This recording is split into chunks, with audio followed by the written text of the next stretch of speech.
Hi, welcome to Coding Bootcamp's YouTube channel. Subscribe now and join our live stream session later. See you.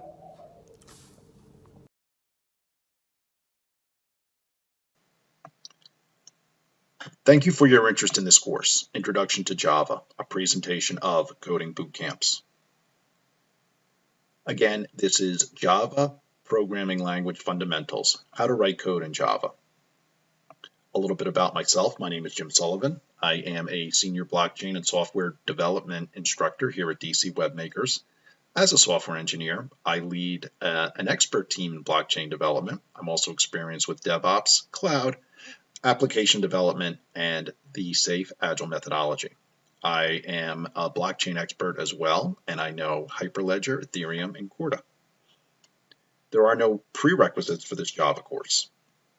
Our topics are the fundamentals of the program development lifecycle, application development fundamentals. We are going to look at creating Java classes and objects, flow control, writing Java methods, data structures such as arrays.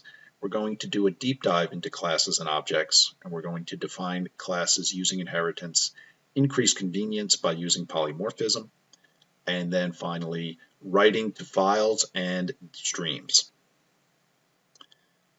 What you'll learn by finishing this course, you'll learn the basics of Java application development and some other classes to consider.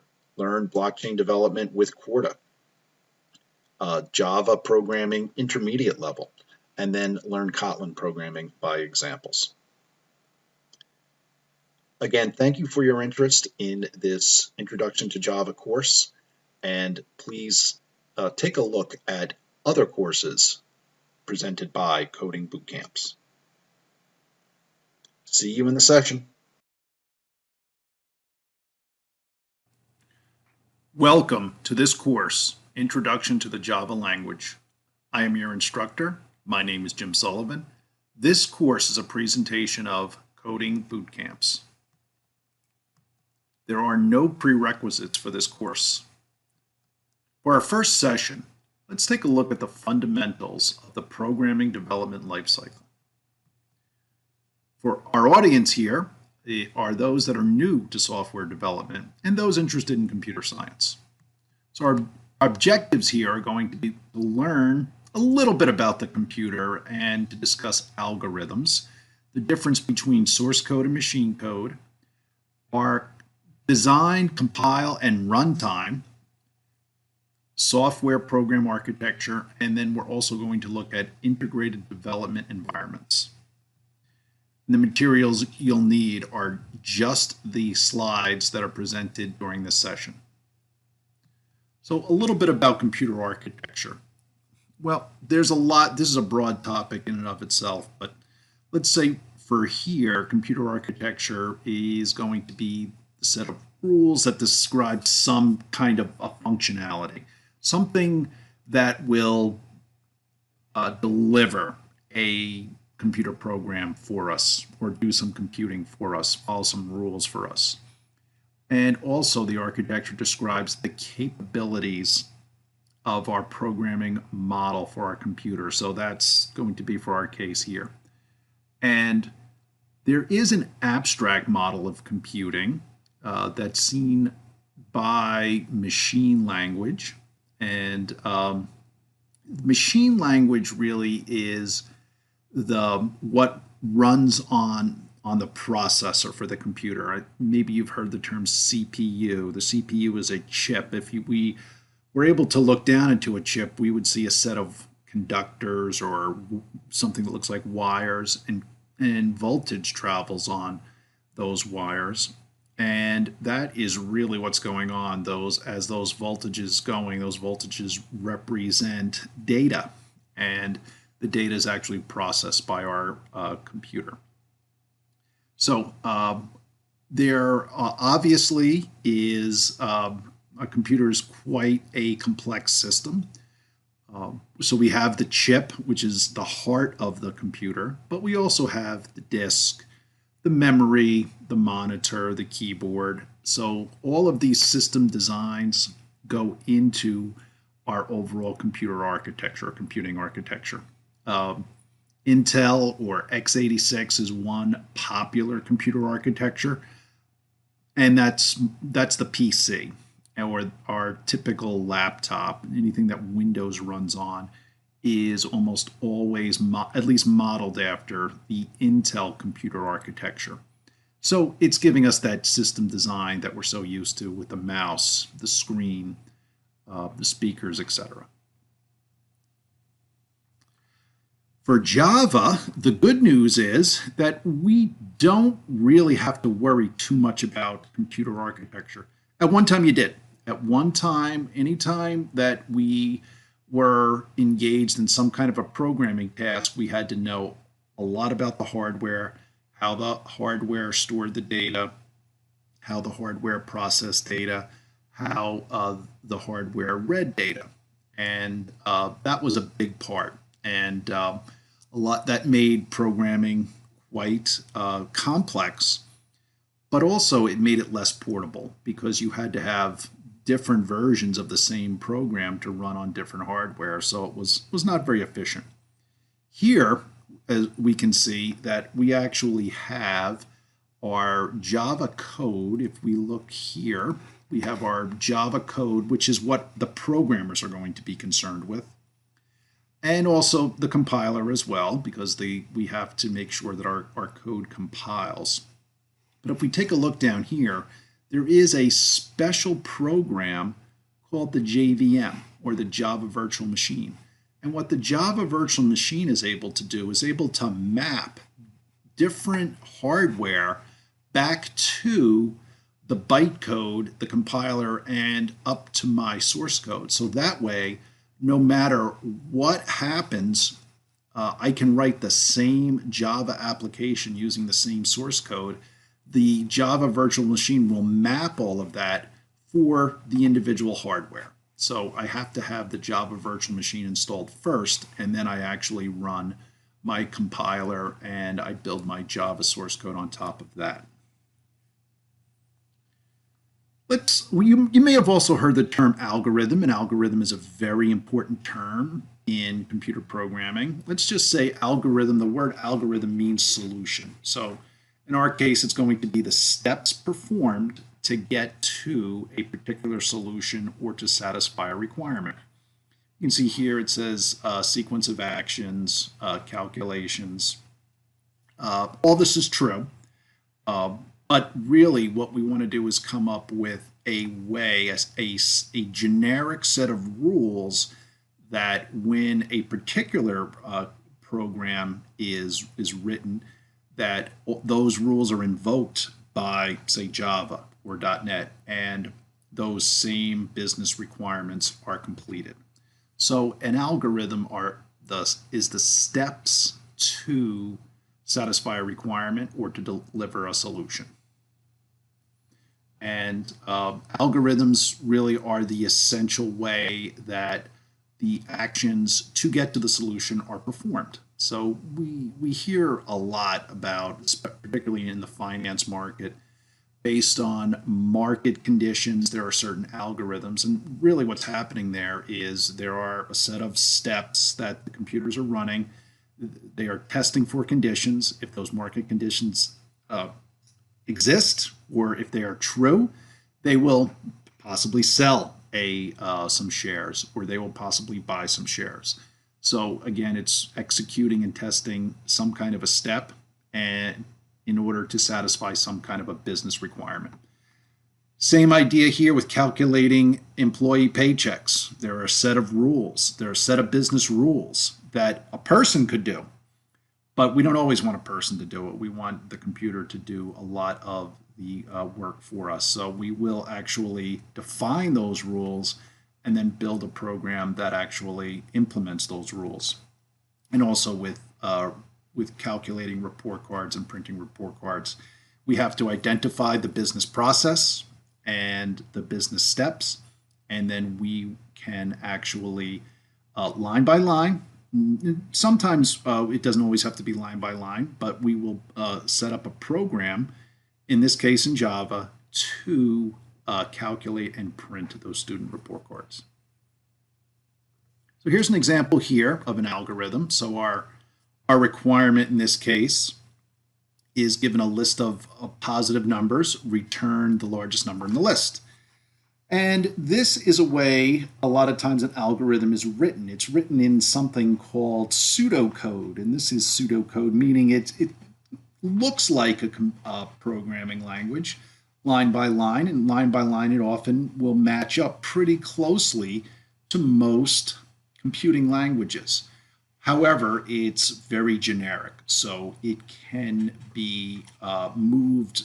So our algorithm or pseudocode here can be moved to our programming language of choice, Java or .NET.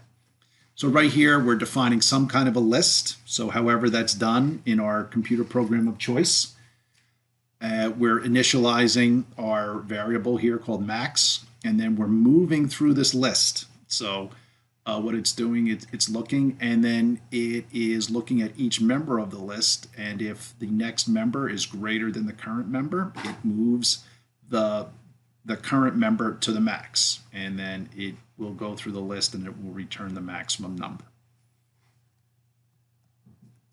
So source code versus machine code. So interestingly enough, source code is written for programmers, for people. And so it has a lot of qualities that make it very understandable. Machine code is very hard for people to understand. It's meant to be run on the processor. It is very, very low level. So very fundamental tasks are completed by machine code. So quite often, and most of the time, source code, one line of source code can match several lines of machine code. We'll just say several lines because it's not always clear what the ratio is. And essentially, source code is compiled ultimately or broken down into the machine code, which will run on the chip. And we saw an example a little bit earlier of that Java virtual machine.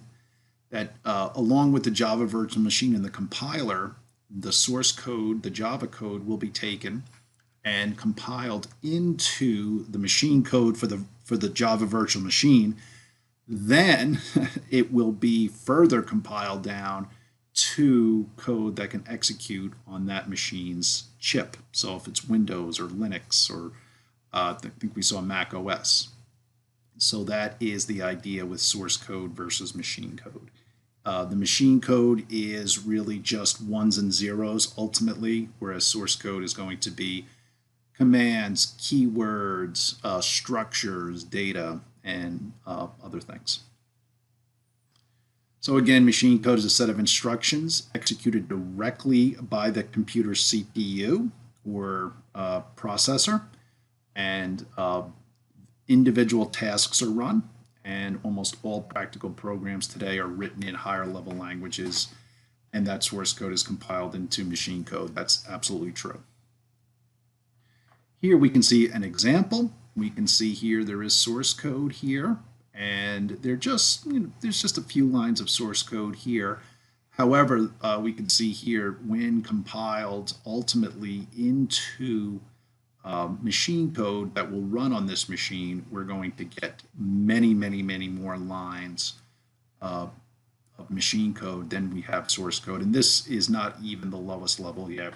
It actually, something like Java will go through different iterations getting down to ultimately the ones and zeros that run on the processor.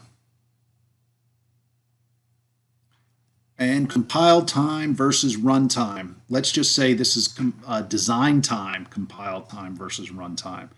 So design and compile time runs, that refers to the operations that are performed in the editor and in the compiler. So what will happen then is the compiler will take the statements of the higher level language, will go through its set of tasks to convert it to the machine code or the bytecode. Many times there are errors. Sometimes there are syntax errors. Sometimes there are runtime errors that it will be able to identify for us, and then we will get back compile errors and the compile errors mostly are syntax Thanks for watching. Feel free to add your questions as comments down below. errors. Will usually be indicated clearly what's wrong. Sometimes it will take some troubleshooting. And the idea is that the compiler was not able to take the source code and convert it into the machine code. So some kind of a rule was not followed in order to convert that source code into something that can eventually be run on your machine's CPU. And we can see here the design time versus runtime. You can see here that, well, in this case, everything did compile, and we're actually running our program here. But during the run, during the execution, we encountered an error. Division by 0, that's what it looks like here. That's a pretty typical runtime error. But as you can see here, that there will be times where even when you're, though you've got the code to compile, you still can run into an error during execution. And thanks to networking, we are able to scale up our applications using something called architecture. And architectures are made possible again by networking. It allows for many users and remote services to be used, and it increases the number of users, like we just said, but it also increases the speed, and we're able to reuse a lot of different services. The standalone, that is the simplest type of architecture. That's where no external services are used at all. Everything that's running was written on the machine, and the machine is the runtime environment, and that runtime environment is not using any services other than what is available on the machine itself. So that is the simplest architecture. Client server became popular several, I guess, decades now, and it's an architecture where we have a client which is making requests to another application called the server. And they are, the client makes a request or sends data to the server processes that data that's sent down, or that request that's sent down, and then sends results back. So and again, the communication is over the network. And this is a good example. So the web browser is the client, and the website you visit is the server, and you're making requests with your browser, and the server is responding to those requests and sending back data. Distributed is a variation of that. It's a model located on network computers. So we are able to use services on different parts of the network. And again, we can reuse a lot of those services. And quite often those services can be specialized. And then our web-enabled are a specialized set of distributed computing using web technology, or let's just say using a web architecture where we have a special application called a web server, or web application server, and we're also using a database. So if we look here again at the standalone, this application here is running, and it's only using what's available on the runtime machine where we are running it. Here is an example of client server. We have the client here running locally on the machine. If we look behind the scenes, we could see that when we click this submit, all of the processing is being done by a different machine. So the data is being sent over the network to another application called the server. It's taking the request of the client, processing the data, and then sending back the results. And the results then are displayed on the client. And this is our web architecture. So you could say the web is a specialized distributed type of architecture. Web client here is a browser almost always. There certainly can be exceptions to that. We have our server, which is listening for the requests and application code. The application code is actually extending what's available from the server. And then we have the database. No data is actually saved on the server. It's runtime only. All data is saved in the database. So the application code is responding to requests sent to the server, and it's actually querying or maybe updating data in the database, using data in the database to build pages, which are ultimately sent back by the server to the user to view in the browser. And again, here is an example of our web architecture. We can see here our source code, and we can see our browser in here, and that is a browser. It's just embedded in this in this window here. There is a server running behind the scenes. You can see it down here. Just a mention here of the server, and you can see here the response and the data that is getting written back to the browser, ultimately from the database, but is getting written by the server. So the browser is actually making the requests from the user. And our interactive development environment is a specialized application, a standalone application that runs on our desktop. It gives us tools to make computer programming less difficult. Notice I'm saying less difficult because it still is a difficult task to build software or to code an application. But our IDE certainly can give us a lot of tools such as syntax highlighting, a nice editor environment, local build automations, and a visual debugger. So our debugger helps us, when we have a problem, go step by step through our applications to identify where we might have an error. There are all different flavors of IDEs. IDE stands for, again, Integrated Development Environment. Some are free, and there are some that are commercial software. So they are, you have to actually purchase a license for them. Here's one example of an interactive development environment. This is called Eclipse. And here with this environment, this is what we will be doing all of our examples. This is what we'll be using for all our examples. It does a nice job. We can see here the syntax highlighting, and it will give us some tips as we go through. It allows us to view our structure through an outline. So it makes our just gives us a lot of rich set of tools, a very visual set of tools, just to make our programming task, again, less difficult. So for our assignment, let's think about algorithms. What is a solution, or what is a requirement, and what are going to be the steps that we need to put together, which will give us a solution? So we can think in this way, we can think, well, what are the steps to get to the grocery store, from our home to our grocery store? We can get as detailed with the steps as you think you need, or we can be high level. You can say, well, I just make a left on the street, I go a mile, I make a right, and I park the car. Again, we could break that down into other steps as well. So just think about, though, in general, what are the steps to satisfy a requirement? And let's break those steps down as low level as we think we need. And we can start to get an idea, okay, this is what the computer is going to be doing for us. So here we learned a little bit about the computer and the hardware, and we talked about algorithms.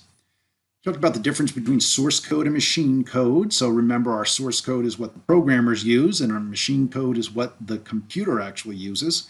We talked about compile time and design time versus runtime. And we talked about software architectures. So our different application architectures, such as standalone, such as client-server, such as web. And we looked at integrated development environments or interactive development environments. There are live private coaching sessions available for Java. So in your materials, obviously you can't click on this recording here, but here are the links to get information on tutoring sessions and tutoring sessions for the Java programming language. So thank you for watching this session, and please watch the next session.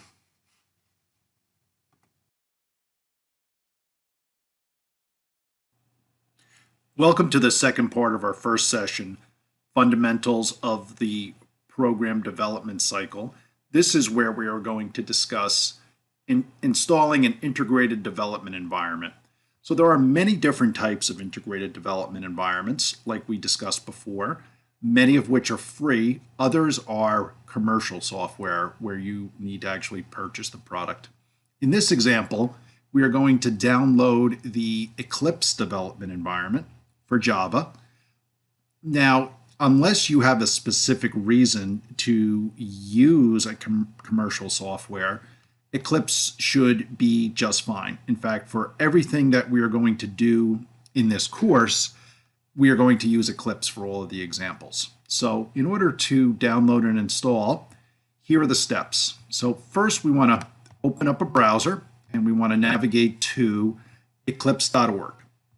Once we are on the eclipse.org page, we want to click on the download button up here in the upper right hand corner. And like most software communities, the pages are very busy and have a lot of information on them. We don't want to immediately download the product here that they're highlighting. They give us some shortcuts here. We don't want this particular flavor of Eclipse. We want to click on download packages. And then from here, we'll see all of the available Eclipse options, which there are many if you scroll down. And there are two here for Java development.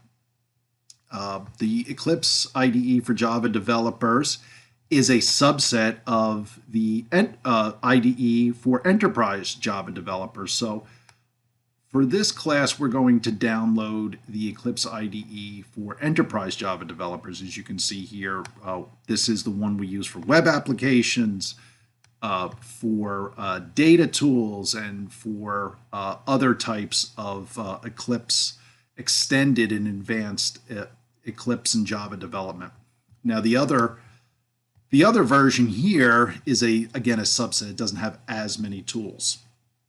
So your safe bet here is to download the Eclipse IDE for enterprise Java development. So I'm using Windows, so I'm going to click here on the link for Windows 64-bit. As you can see, there's Mac and Linux as well. So I'll just click here, and Eclipse will begin to download. I'll click this download button, and it's just a typical download. It will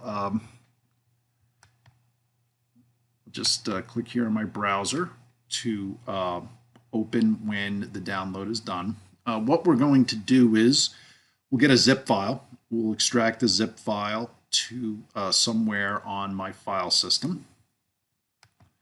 Do open when done. And this will come in. So what I'll do here is I will extract this to a directory. So I have to pick a directory.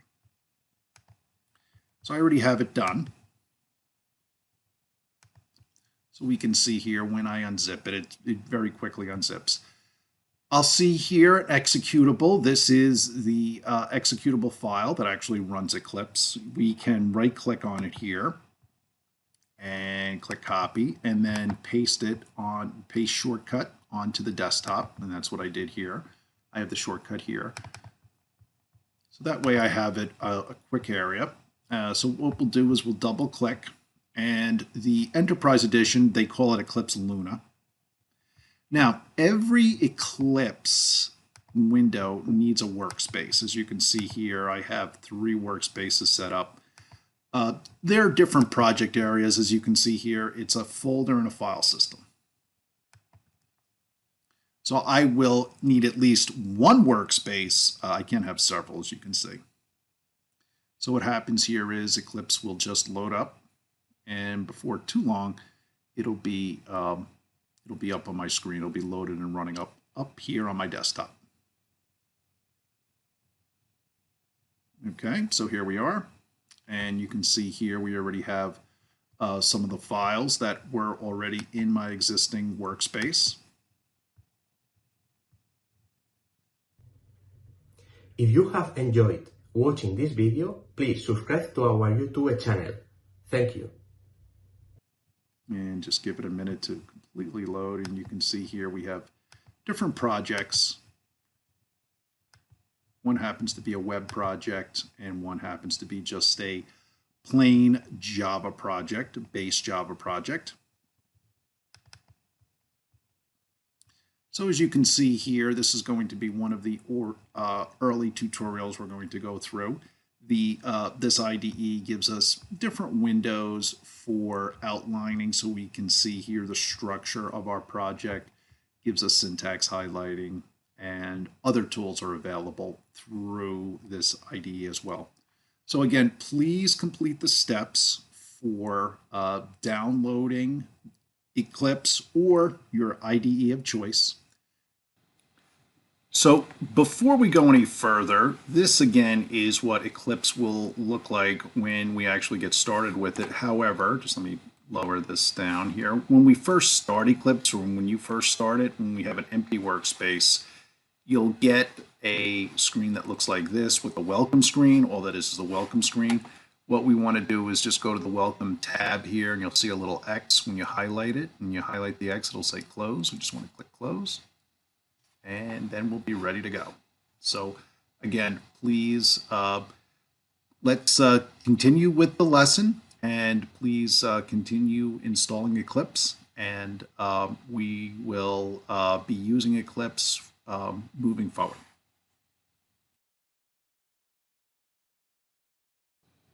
We are going to review the contents of document create new Java project. So everything we need to create a new Java project is documented in this file. Let's review the steps to actually create our Java projects, our packages, and classes using the Eclipse editor. If you're already familiar with the Eclipse editor, then this will be a review. So now that we have Eclipse running, for most of the exercises, if not all of them, we want to be in the Java perspective, which is this button that's up here. It says Java. This will give us all of the menus that we need. To create a new project, we are going to click the File menu and New and Java Project. Our Java Project dialog will open. For now, I'll just put a placeholder name here, but you'll be given the name or a suggestion for the name.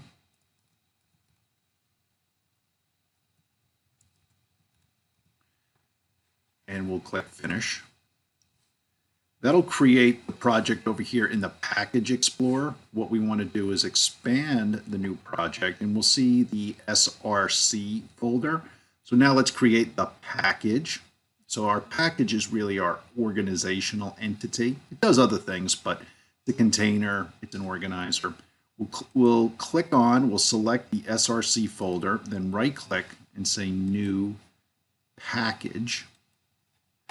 And we're going to create the package with a lowercase, all lowercase. So we'll put here place folder. Make sure the create package info.java, make sure this checkbox is cleared, unchecked, and then click finish. And as you can see here, we have our new package. Now we're going to create the new class. So we'll be given all of these names again for all of these suggestions. Let's select our package, because this is locating where our class is going to go. Let's right click on the package and say new class. And again, we'll give it the name. This will be mixed case. And again, you'll be given a suggested name. And then where this checkbox here, public static void main string args, we want to check that. And then click the finish button. And this will now give us our class file. We can see here our class file.java will open here in the editor window. We'll see the package up here at the very top indicating its organization. We'll see the class header here. And it's giving us, just giving us the stub. Notice it says stub right here for our main method, which is good. And it'll save us from entering that. After this, we'll enter the code for our exercise. So this will be the same pattern for most of our exercises. And if that's not the case, we'll let you know.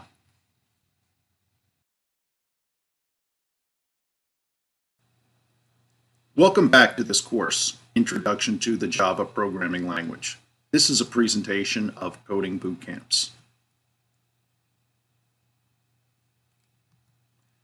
This session is Session 2, Application Development Fundamentals.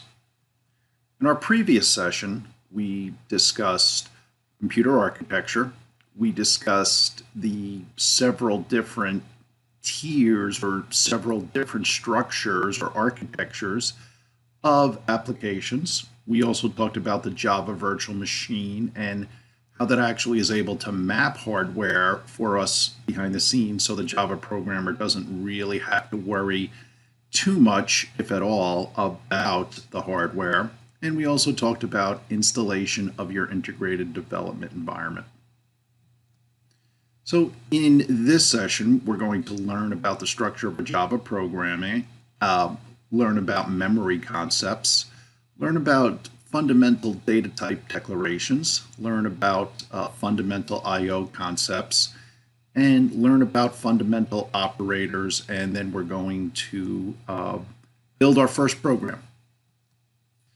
So the materials so far are just these learning materials, these slides, and you can reference the solutions to the programming exercises as well. So in this session, we're going to take a look at some terminology. So a package in Java, a class in Java, data members, user-defined methods, and block statements. So a package in Java, it's a special term. Yes, it is a container. It says here it's a container. Inside the container are actually the classes, the interfaces, which is like a structure, an abstraction of a class, and then other packages. So packages are, they are implemented physically as a folder. So just like a folder can have files and other folders, same thing here. So our packages will have our class files. They'll have our interfaces, which will also be files, and then other packages which are physically implemented as folders. And then these sub packages are again the same thing. They are just they just have parents of other packages. And we'll see here there are libraries that pre-existing packages that we actually import to our application, so we don't have to go and recreate some of the functionality that is included in these libraries. Very, very similar to header files in C++. So a class, well, it's definitely a keyword, and a class is actually a user-defined data type, and it is meant to, in almost all cases, model a real-world object. So the behaviors and the properties are implemented by what we call methods and what we call properties. And the properties are different data types. Can be say it's age. Age would be an integer. It can be your address, which could be a string. And we can see here that the header for a class. So classes will have headers declaring them, and they will also have code blocks. So our data members are those properties for the class, and they are again modeling the attributes or the properties of that real-world object. So here in our example, it looks like we are modeling, say, a student object, and in our case, we are interested in the student's age, which is an integer, student's name, and the student's GPA. And these are all different data types, as you can see. And then there are user-defined methods. So methods are little code blocks that implement some kind of functionality for the class. So for our student here, we know we have that age in there. We may want to output that age. So we've captured that data, and now we want to output it. So we will call this method within the student class. Calculate GPA. So we'll have that data, and within the student class, we'll want to calculate the GPA, and then get course schedule again will be that little functionality which is part of that student class. Now, a student can be modeled in different ways. So the model is very much driven by the business that we're working with. And block statements represent those lines of code that are called in the user-defined method. So we can see here's one example of a block statement that would be part of those user-defined methods that are part of a class. Here we are building our class structure. So again, we have our header, and these curly braces here represent the class. And then we have a method in this case called the main method. And we'll talk a lot about the main method. You can see here some comments, and comments are ignored by the Java compiler. They are just for programmers.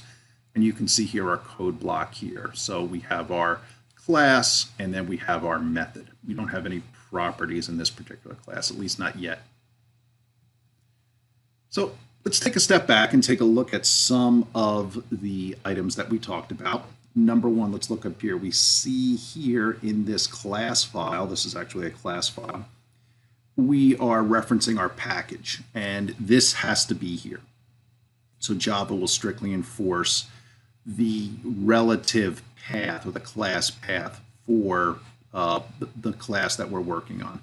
So our package is scanit, and if we look over here, we can see that scanit is implemented as a folder. And we can also see it down here as well. We have our class header here. And if we start to look down here, we can see some user-defined methods, and then we have our main method. So, and if we look a little closer here, we haven't, we'll talk about this shortly. We can see here that we have some code that in design time or compile time, compiles fine. So we can see here we have 1 divided by this integer dem. And as we call it down here, it's called diver. We're passing in a 1 here, and that's perfectly legitimate, not a problem at all. If we look a little further at this class and take a look again at the physical file system, we can see that this class, scanner console, is physically implemented as a file, a text file with the extension Java, and it's living here in our scanit package or our scanit folder.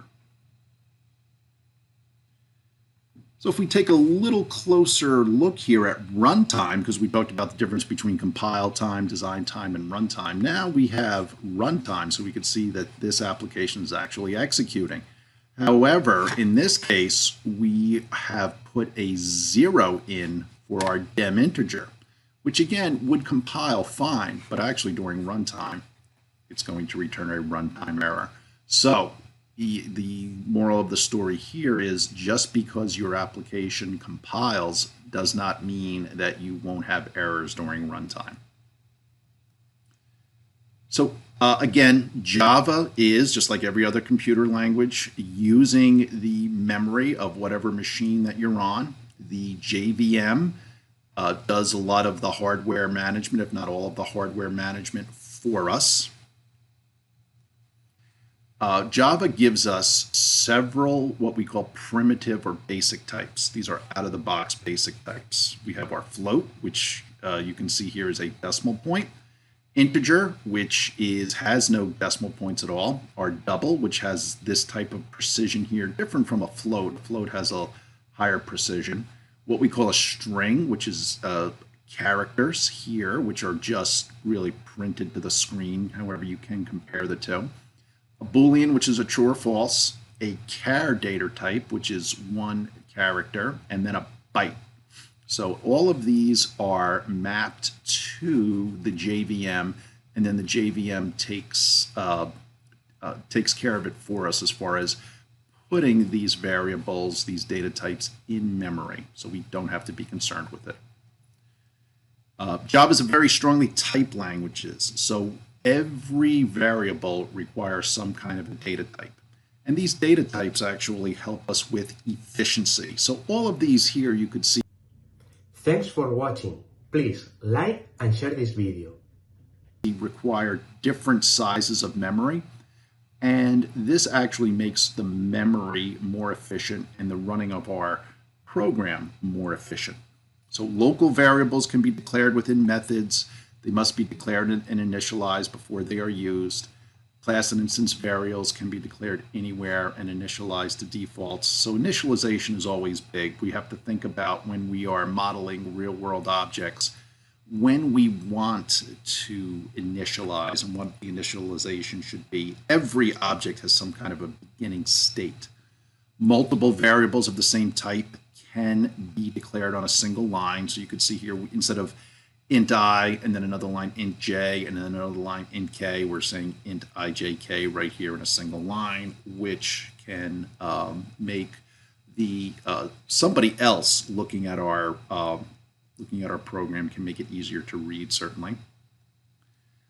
Let's talk a little about I/O, or input-output concepts. So there is a library or a package that contains all of what we need in order to do input-output from an external source, such as the keyboard, such as the monitor, or the console, or such as files.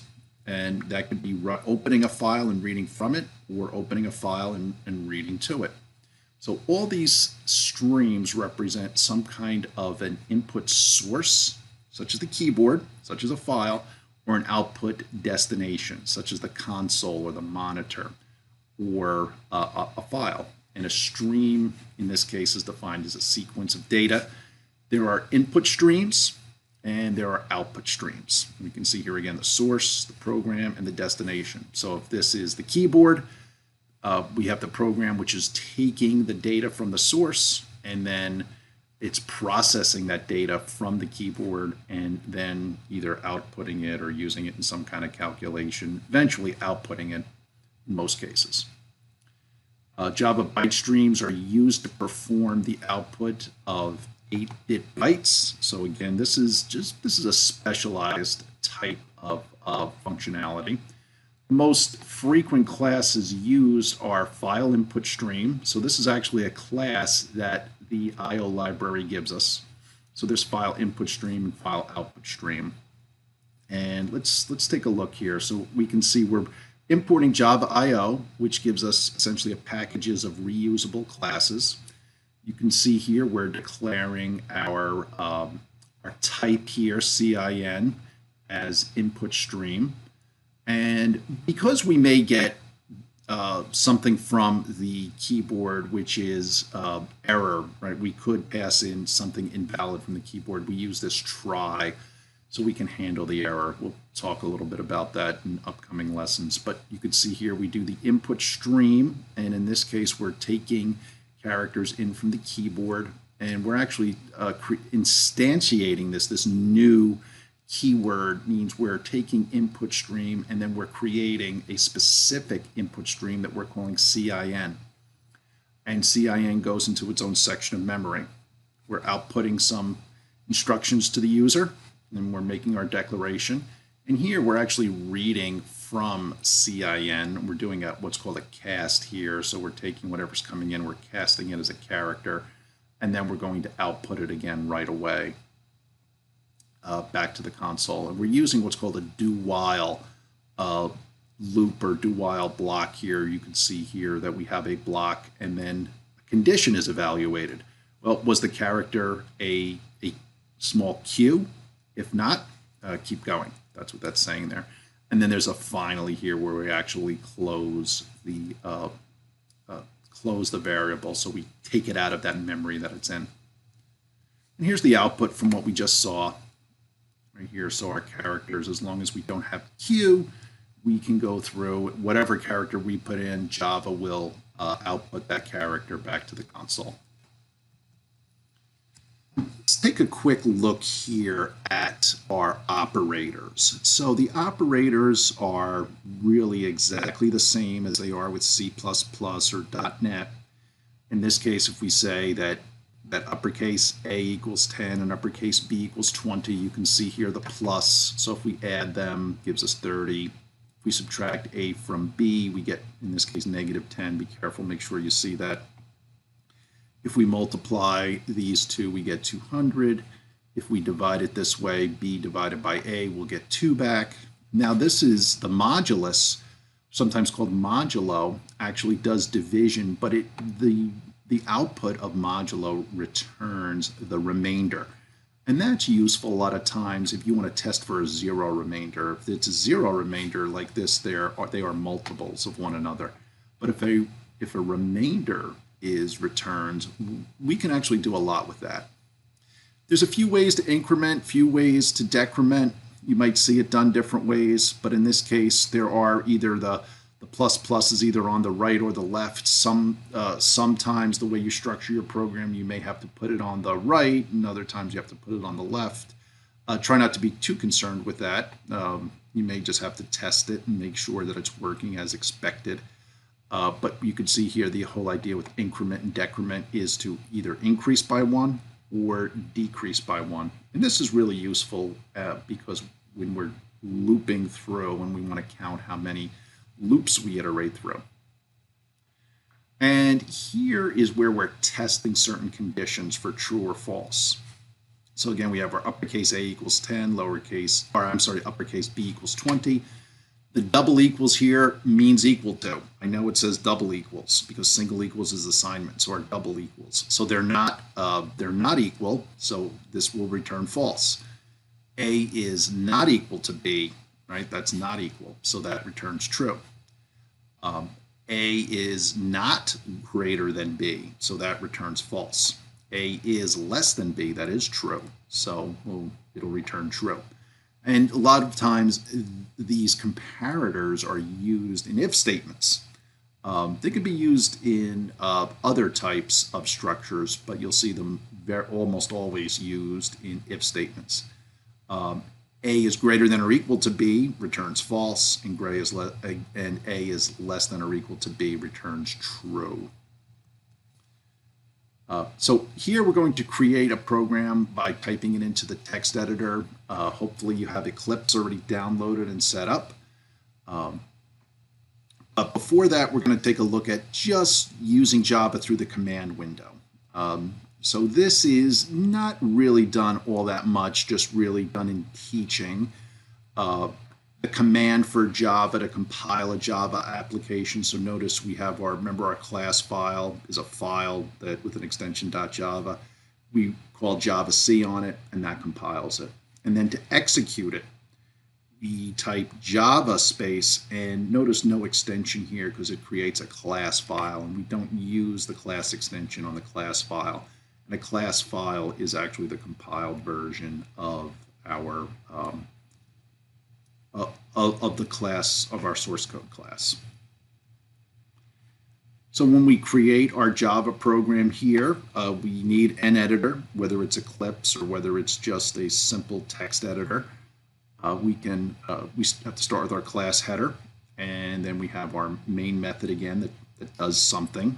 And we can see here this is outputting hello world. Then we compile that class by calling javac on the class that we just built. So we just saved it. We opened a file. We entered that code. We named it hello-world.java. Now we'll run javac. And after we create javac, another file is created by Java that gives it the class extension. So .class. So the word class is used quite a bit. And then to actually run it, we omit the class extension and we say Java hello world, and that will actually execute the program that we just wrote. So you can see here what we're doing here is there is a hello world.class file that was created, and we're getting the output right here. So what we want to do here is we want to write a program that prints hello world 10 times. There's a few different ways to do that. And then we want to write a program that shows the understanding of all operator types. Let's take a quick look at that after we complete our summary. So here we learned about the structure of Java. We learned about memory concepts. We talked about fundamentals of data type declarations. We talked about some fundamental input-output or I/O concepts, and then we learned about fundamental operators to make our first program. Again, check your learning materials, and there are private tutoring sessions available. And thank you for watching this video. Before we conclude, let's take a look at our lab, our upcoming lab. So hello world 10 times. Well, if you remember from our lecture, we use the do while loop. And what we have to do is we have to start off with an initialized variable. In this case, I picked I equal to 0. And then what we do is we go to the do while. The block actually outputs hello world. Then it increments I. And our condition here is going to be while I is less than 10. So you can see every time we execute the do block, I goes up by 1.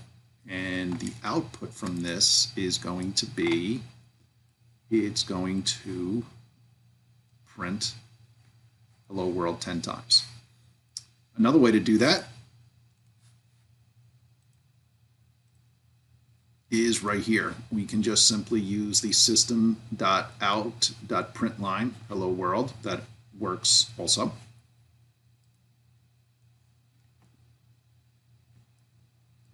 Run as Java application, and that does the same thing. And for our operators here, what we are doing here is we just like we saw in the lecture, capital A, integer capital A equals 10, integer capital B equals 20, and then we're outputting, adding the 2, subtracting the 2, multiplying the 2, dividing the 2, modulo, and then we do our increment and decrement. One thing about increment and decrement is increment and decrement actually changes the value in memory.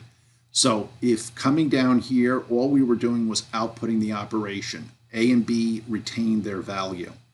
Here though, notice B is the only operator. We're actually incrementing it now to 21. So that means when it comes to the next, to the decrement, it's going to start from 21 and then go down. So that's why we reset the value of B right here in order for this to work as expected. So just something to be, when you increment and decrement, you actually do change the value of the variable in memory. So please go ahead and complete the lab and stay tuned for the next presentation. Welcome back to this course, Introduction to the Java Programming Language, presentation of coding boot camps. This is session 3, Introduction to Classes and Objects. So a brief recap.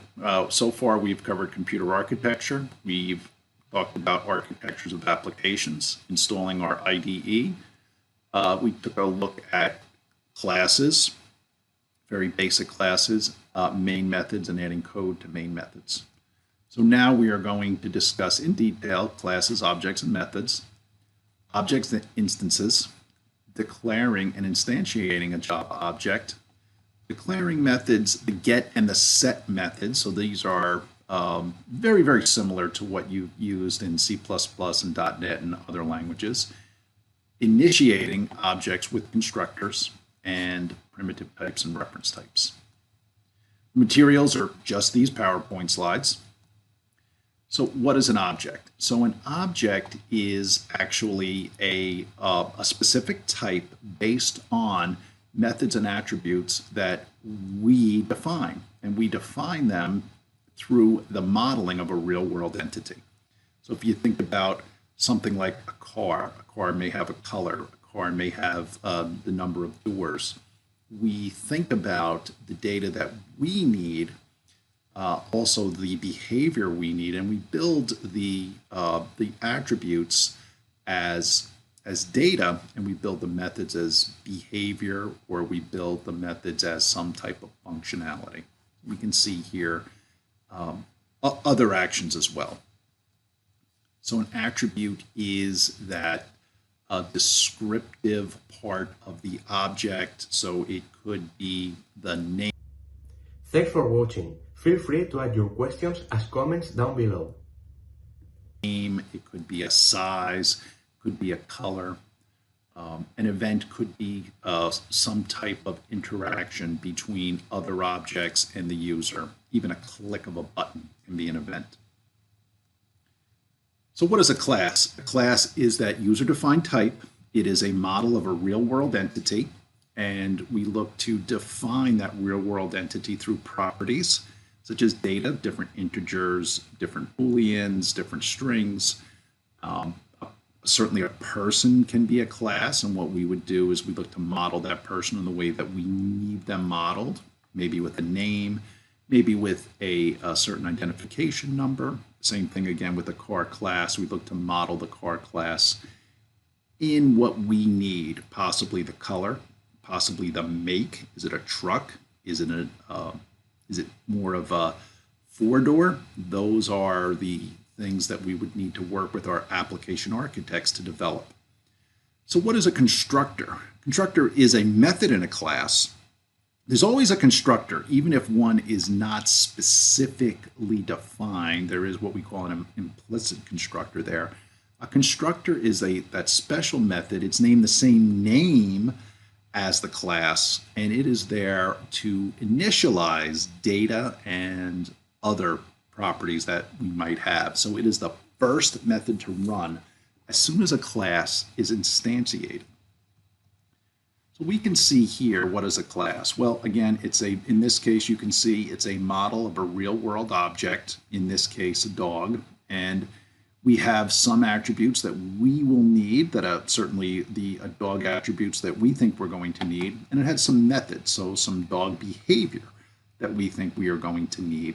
And we add all of that. We can't have obviously everything that describes a dog completely, but we just want to put in what we think we need. So this is going to be our dog class, and we can create several objects of type dog, all of which will share this data and have these methods. So object instances. So it's great to have a class, but we need that class to actually do something. So we create objects from these classes. So we instantiate those objects. So here you can see that we are declaring in this declaration a Fido of type dog. And this over here on the right is the constructor. So we're saying it's a new we're saying Fido is of type dog, and we're using the new keyword, and we're passing in the constructor for the dog class. So Fido will have all of the data that we just saw for dog, plus all of those methods available to it. We can also create another dog. Same data will be there. The value can be different, and the way that the methods are called can also be different. So what is a class? Again, a class is that user-defined type. It's that model of that real-world object. So it has that data and those attributes that model or describe that real-world object. When we create the object, we actually instantiate the class. So just like we saw in the previous slide, we are creating an object, Fido, that was of type dog.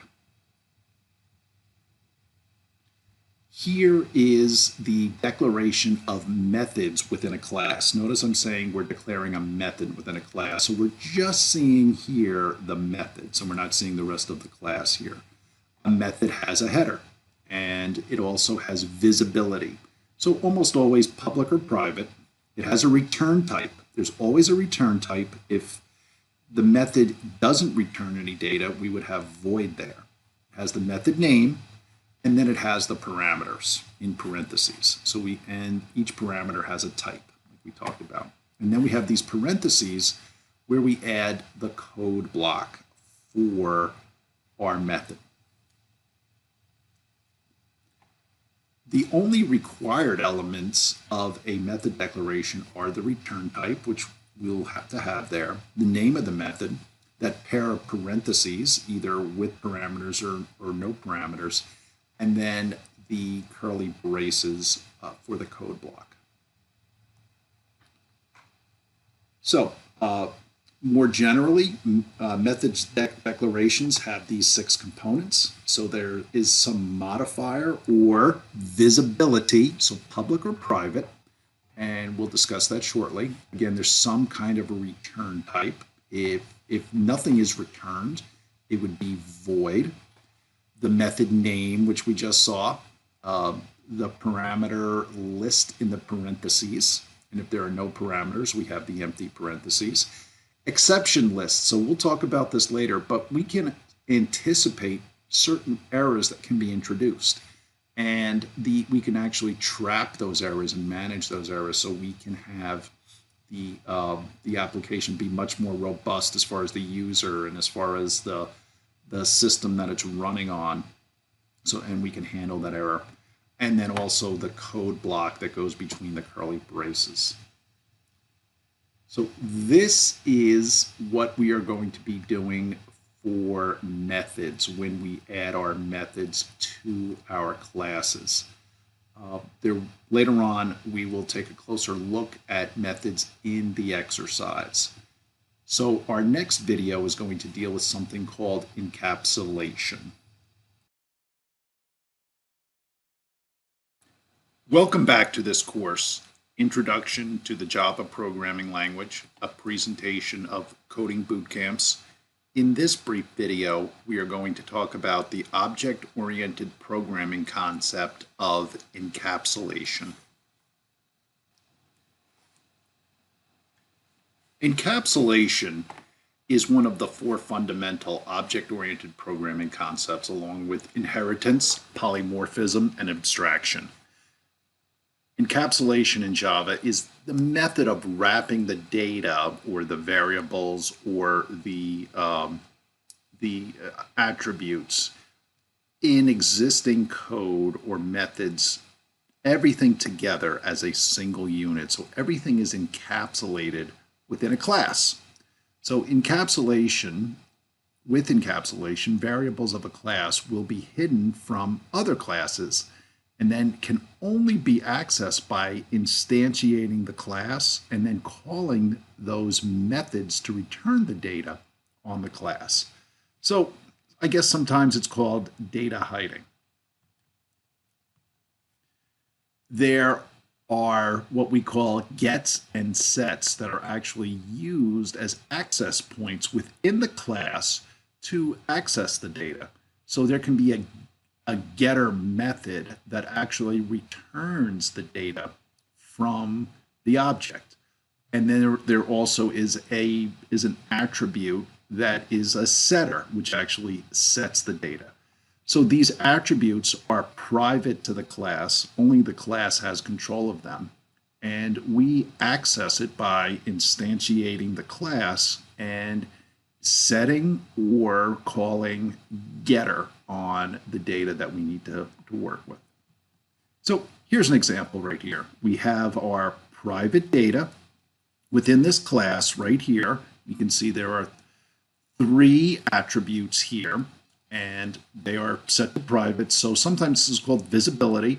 So it is not accessible to anything else except this class, only accessible from within the class. But notice right here, there are 3 methods that are called setAge, setName, and setID, and where we actually pass in the values, and you can see here that we use an assignment. So whatever is passed in, that value is assigned to name, ID number, and age. And then if we need to actually view or work with the value, we can call these methods called the getter method. So if we need to get the name, we call getName. and the name is returned. If we need the age, we call get age. And if we need the get ID num, we get that as well. And again, here is another example here. So here we have run encapsulation, and we are actually instantiating the previous class that we saw, and we are now doing the set name, set age, and set ID number, and we can see it right here. So we're passing in these two strings, and we're passing in an age here. And now we are also looking at the formatting of the output. So we're outputting the name, and we're outputting the age, and we are also running a get age. So we're outputting the name and using get name. We're outputting the age and using get age. So we'll take a look at an example at the end of the next video. Welcome back to this course, Introduction to the Java Programming Language. This is a presentation of coding boot camps. In this video, we are going to discuss class constructors, object constructors, and we are also going to discuss reference types. So we've been talking about how a class provides blueprints for objects, or custom types for objects. So if we take a look here, we can see that there are actually two classes being instantiated. So we are instantiating the point class, passing in these two numbers here, or these two integers, to initialize it to the constructor. And we are instantiating this we're instantiating point as origin 1. Then we actually have the rectangle class being instantiated. Our first object, rect1, has a different type of constructor than the one below. Let's take a look at this constructor. This constructor is actually taking origin 1 as one of the parameters, and then it looks like two other integers. And then here for rect2, it seems that it's just taking two integers here. So we have the same class initialized in two different ways. There are at least two constructors, each of which takes different sets of parameters. Also, the way that the constructor is called is how Java knows which constructor to use during initialization. So each of the statements has the three parts. So it has the declaration, it has the instantiation new keyword, and then the constructor is over on the right. And we can see that right here. We have the object, we have the class, and then we have the constructor. And we have also discussed recently primitive types. So if you think about it, what were our primitive types? We had int, we had bool, we had float, we had double. Those are what we call primitive types. So they are base types that we get with Java. They are the foundational types that many classes, if not all classes, are built upon. Then we also have reference types that we can continue to reuse. Things like string. String itself is not a primitive. We reuse string quite a bit. That might be the most popular of everything that we see here. But string is actually a class, a reusable class made up of character or char primitives. Then we have the scanner, random, die, our integer array, string array, our array lists, and our hash map. These are all types that we can reuse, but they are primitive types. So for our assignment, we want to create an application that uses our gets and sets to store information for a student. So we saw an example of that, and at the end of this video, we're actually going to go over an example, and you'll actually have this source code. So think about the attributes of a student, and think about the methods a student might have as well. So in summary, we discussed classes, objects, and methods, instantiating objects, declaring methods, the set and the get methods, initializing objects with constructors, and we talked about primitive types versus reference types. So in your materials, you will have links to the private tutoring sessions for software engineering and the private tutoring sessions for the Java programming language. Thank you.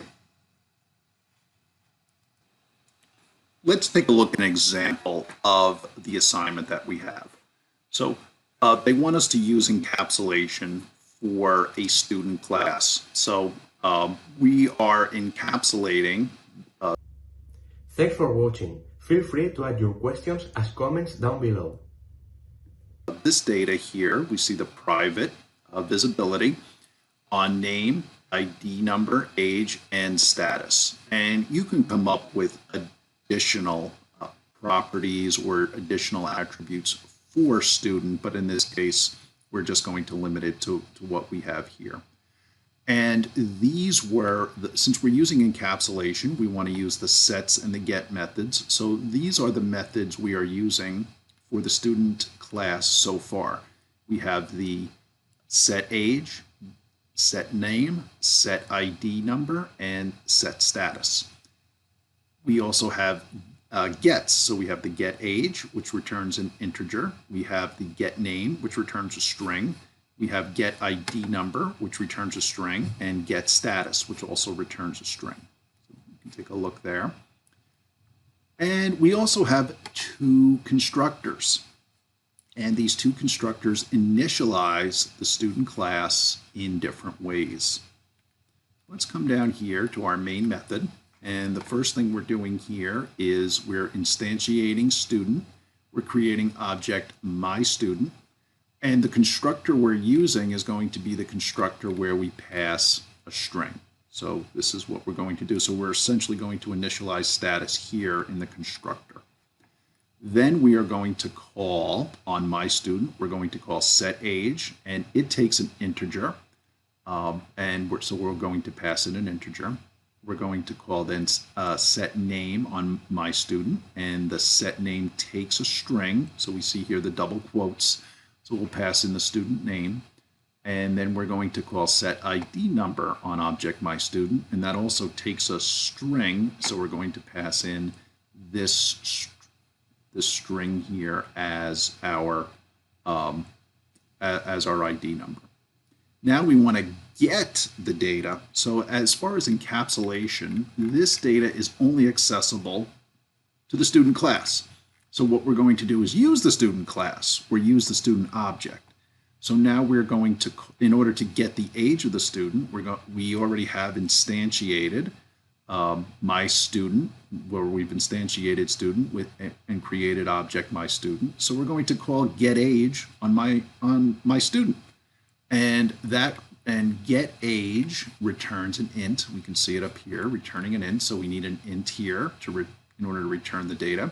So we have studAge, we call getAge, and we output studAge to the console, and that way we can view it. Again, same idea with student name.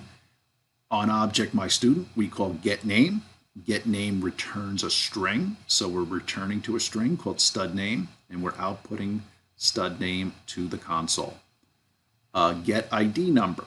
GetID number again returns a string. And so we're outputting to a string, returning to a string, and we are outputting that string to the console.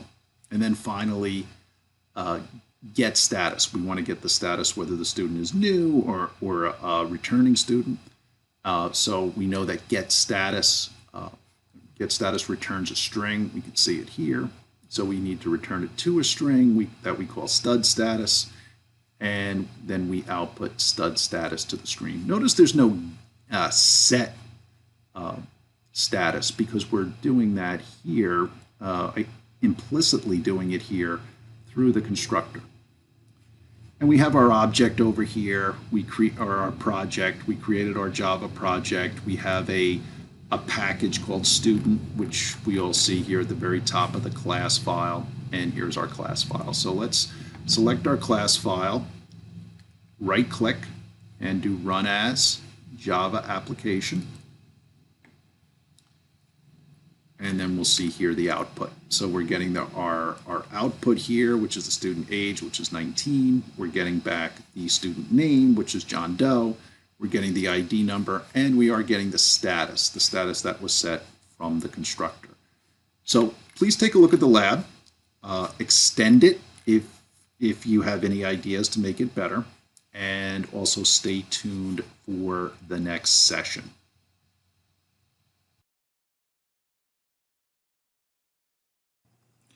Welcome back to this course, Introduction to Java Programming. This is a presentation of coding boot camps.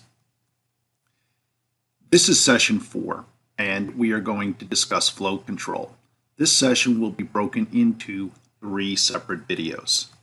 Just to recap, we talked about computer architecture, we talked about tiers for applications, we talked about installing our IDE, we talked about classes, what classes are, how classes and objects are related. Again, they're very closely related, and how we can call methods and actually return data on from classes using objects. And now with this video, we are going to give our introduction here to our remaining videos. We're going to talk about conditional constructs. Then we're going to go into looping constructs, controlled repetition, and then sentinel controlled repetition. Nested control constructs, break and continue statements, and structured programming best practices. Our material will be the current PowerPoint slides you're using and any lab reference materials. So let's take a look here at conditional constructs, and this is what we'll be covering in this video. So Java uses Boolean variables to evaluate conditions. So what Java will do is test for a certain condition and look for that condition to return either true or false. So if we look at this example here, and this is a typical example. We can see here our a variable is equal to 4, and then down here with this if statement, with an if, you'll see there is a condition to evaluate, and then there is a block of code. If the condition is true, the block of code executes. If the condition is false, the block of code is skipped. So right here we are evaluating, and with the double equals, that is a test to see if a is actually equal to 4, and this is the Boolean type of evaluation. And if this is true, this block of code will evaluate. And we know that a is indeed equal to 4, therefore this expression is true, and the code block will execute. And there aren't many operators for Java in the conditional statements, and most of them are pretty straightforward. If you're familiar certainly with C++, if you're familiar with .NET, if you're familiar with Python or PHP or JavaScript, the conditions and evaluations and if statements and other looping statements are very, very similar, if not identical. Let's take a look here. So if we have this current condition where a equals 4 and b equals 5, we can take a look at these results as we evaluate. We're testing here if a is less than b, and that is obviously true. We're testing here if a is greater than b, and that's false. And you can see here we are testing if a is less than or equal to 4, and that's going to return a true. We can go through here, is b greater than or equal to 6? That's going to be a false. And right here we have a not equal. So we're testing here for equality. A is not equal to b, we're getting false, but here we're getting not equal. So the bang and the equal is not equal. And that's the same as the languages that we just talked about as other computing languages. And in this case, that condition is true. Then there's the logical OR. With the logical OR, our expression is actually in 2 parts. And with an OR, only one part of the expression has to be true for for the whole expression to be true. So in this case, we look here, A is not greater than B. This part of the expression is false, but A is less than B. So the right side of the expression is true, so the whole expression is true. That's why we're getting a true back. And now we have what's called a logical and.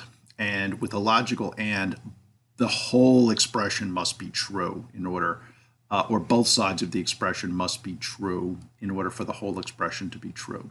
So here A is greater than 3. We know that because A is equal to 4, and A has to be less than 6. And we know that to be the case as well. So both parts of this expression are true. The whole expression is true, so that's why we're getting the true. So again, we are looking for the bang for negation.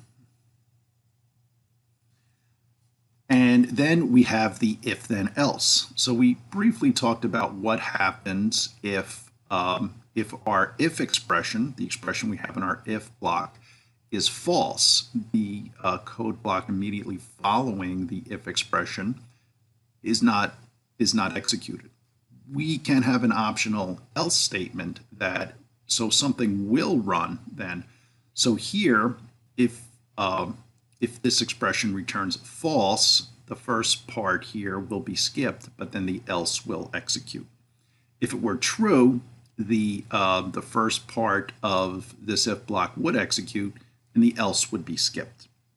So we're going to have a lab on this. So please, when you get a chance, please go through the lab and stay tuned for our next video where we are going to discuss looping.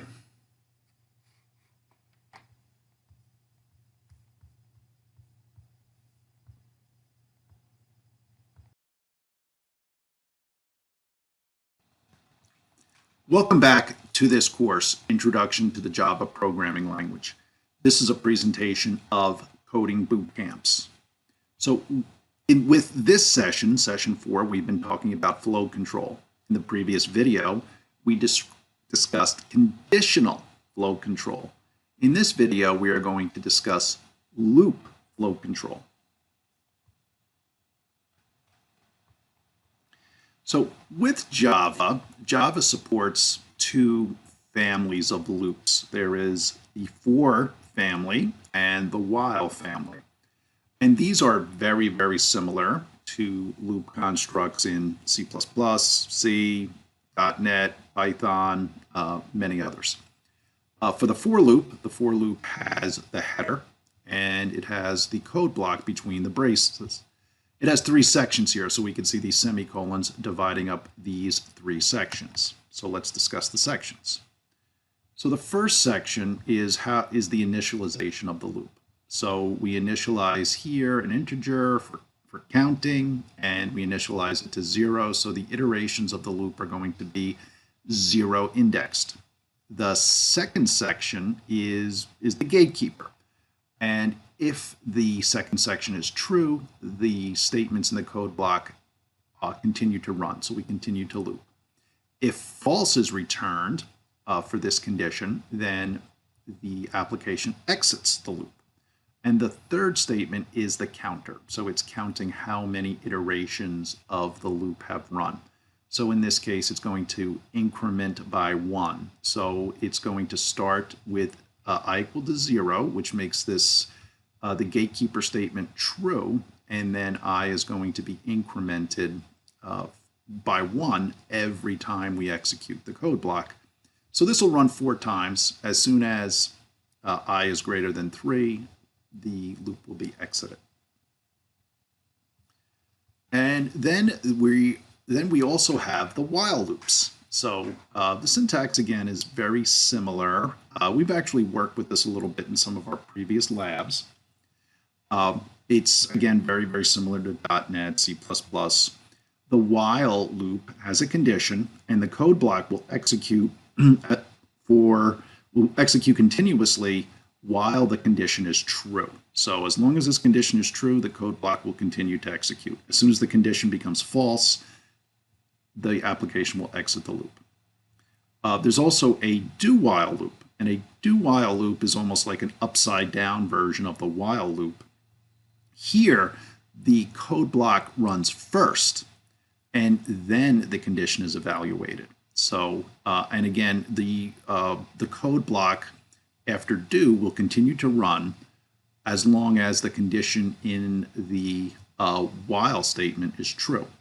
But the difference is the code block runs first, and then the condition is evaluated. Where here, the condition is evaluated to see if the next iteration of the code block should run.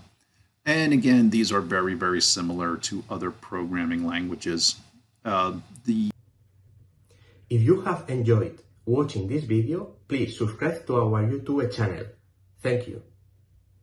Major difference here with the do while loop is that you can always guarantee that the code block will run at least one time.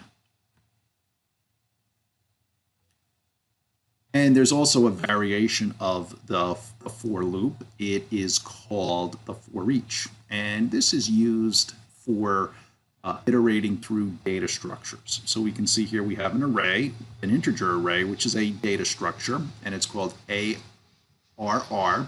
And we have 4 elements here. And you can see here integer element, and it's going to iterate through data structure or array ARR, and then print what that element is. So we'll see a 2, a 0, a 1, and a 3. And we don't have to set up any counters or anything like that because it's just going to iterate until it reaches the end of this array. And here are ways of stopping the loop really based on some kind of a condition. So there is the break and then the continue statements, both similar in that they allow us to exit a loop, but they exit a loop in different ways. So the break statement is used to break out of the loop completely and start or continue to execute the rest of the application. The continue statement breaks out of the current iteration, but stays within the loop. So if we take a look here, we set up this for header here, this for loop, to start at 0 and to continue to print this Yahoo while I is less than 5, and then we iterate by 1, we count up by 1. However, though, we have set up this condition here, so we test if I is greater than or equal to 2, and then we break out, and then we print the current value of I as soon as we break out. So you can see here from the output. So while I is equal to 0, we get Yahoo. While I is equal to 1, we get Yahoo. However, the next time we run, it's going to be equal to 2. So we break immediately, and we print the 2 right here. So you can see how we broke out and never printed Yahoo again. So that is the break statement. The continue statement allows us to exit a particular iteration. So we can see here we have I, we're initializing I to be 0, and we're going to loop while I is less than 10 and then count up by 1. So in this case here, we are going to evaluate for a condition if I is equal to 4, we're going to say continue, which means when I is equal to 4, we're going to skip this iteration of the loop. And we're going to continue to print whatever the value of I is. So if we take a look at this output, when I was equal to 0, we were able to print because this condition was false. When I was equal to 1, this condition again was false, so we printed or we output 1. Same with 2 and 3, but notice here, there's no 4 because when this condition was true, we continued. So we went right back with I being equal to 5, and then we output that 6. So you could see here for this condition, we just exited that iteration of the loop. So please take a look. We will be doing a lab. We will be reviewing the lab. And please stay tuned for the next video. Welcome back again to this course, Introduction to Java Programming Language. Again, a presentation of coding boot camps. We're currently going through session 4, which is flow control, And here in this video, we are going to discuss best practices, and we are going to go through some remaining items. Let's talk about some best practices when we are using our constructs. So use strings carefully within loops. So if two strings are concatenated using the plus sign or the concatenation operator, we'll actually take a look at concatenation in our lab example. This will create a new string object every time. So therefore, it'll keep running the concatenation and build on the string from the previous loop. So be very careful of that. You could end up with a very long string and an application that's not working correctly and output that is not desirable. And also, one of the most expensive operations in Java as far as memory utilization is object creation. So there's a general recommendation that create objects and initialize only when necessary.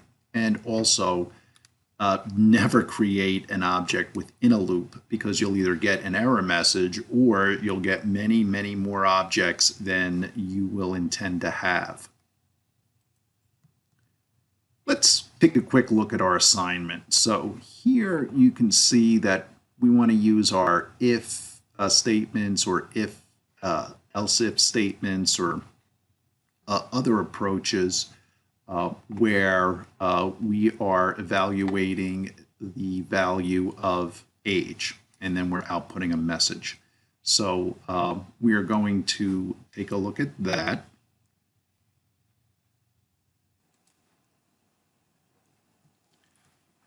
And just a reminder, in the assignment, we need to get the age, and the age in our assignment is going to be passed in from the keyboard. And take a look at the example, but here we are going to use we have to add the library for the scanner class. And then what we do is we instantiate, there's that new command, we instantiate scanner and create the keyboard object. And then keyboard has all of the methods and properties of scanner. And we will output a message to the user, and we are going to call the next int method, and what that is doing is getting the integer input from your keyboard. One thing, please make sure you enter integer, because our lab is not going to be very robust.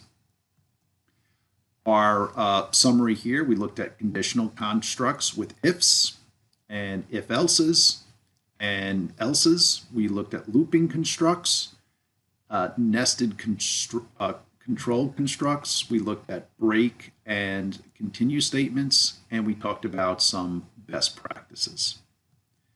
Again, take a look at your learning materials for links and information on private coaching sessions for Java. And thank you. Let's take a brief look at our lab. So with our lab here, this is just one example of the lab, but we create a project. So take a look at the steps to create a Java project. You have that documented. We create a package that we call constructs, and we import the scanner class libraries. We create a class called myConstructs, and we have our main method. So in here, we're again outputting those instructions to the user. We are instantiating scanner class and creating the keyboard object, and we're calling next int on keyboard. So we're taking that integer input from the keyboard.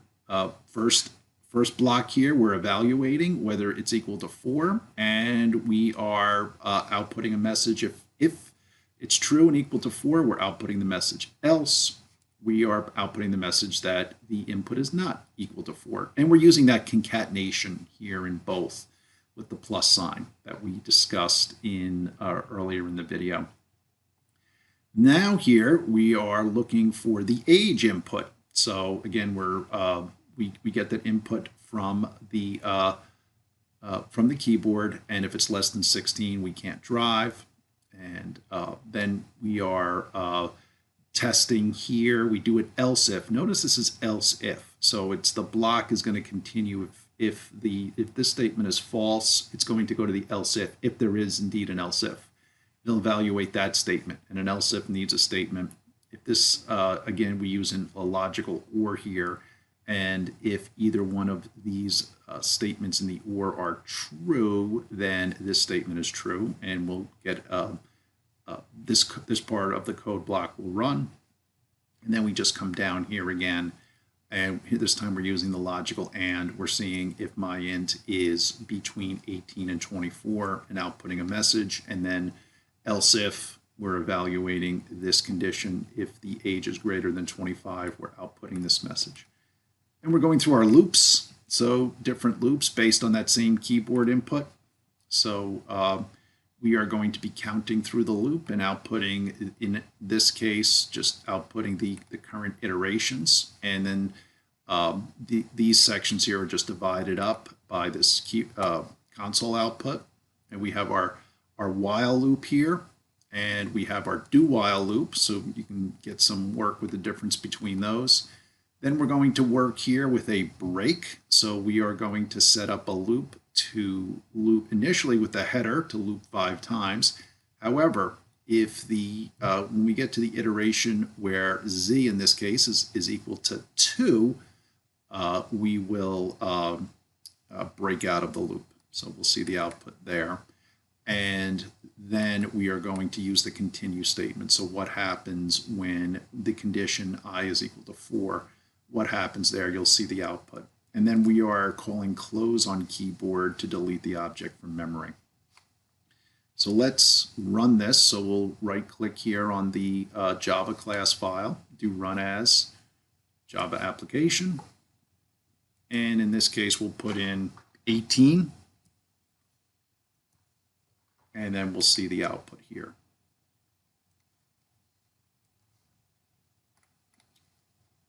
We'll see the output, and then we'll see the looping constructs here based on that input of 18.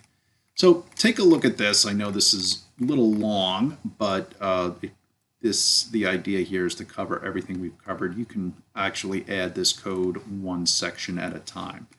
And also, please stay tuned for the next lesson.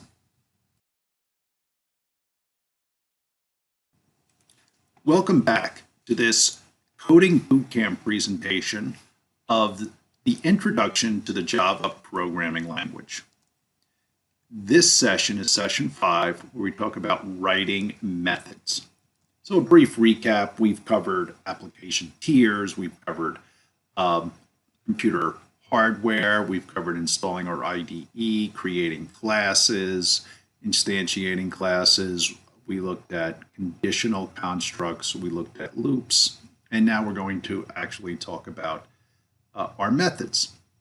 So we'll talk about static and dynamic allocation, declaration of methods, methods with multiple parameters, method call stacks, which is we'll take a closer look at how memory is managed in Java, scope in the declaration of variables, promotion and casting of data, design methods for reusability, and method overloading. The materials we need are these PowerPoint slides, and there will be lab reference material.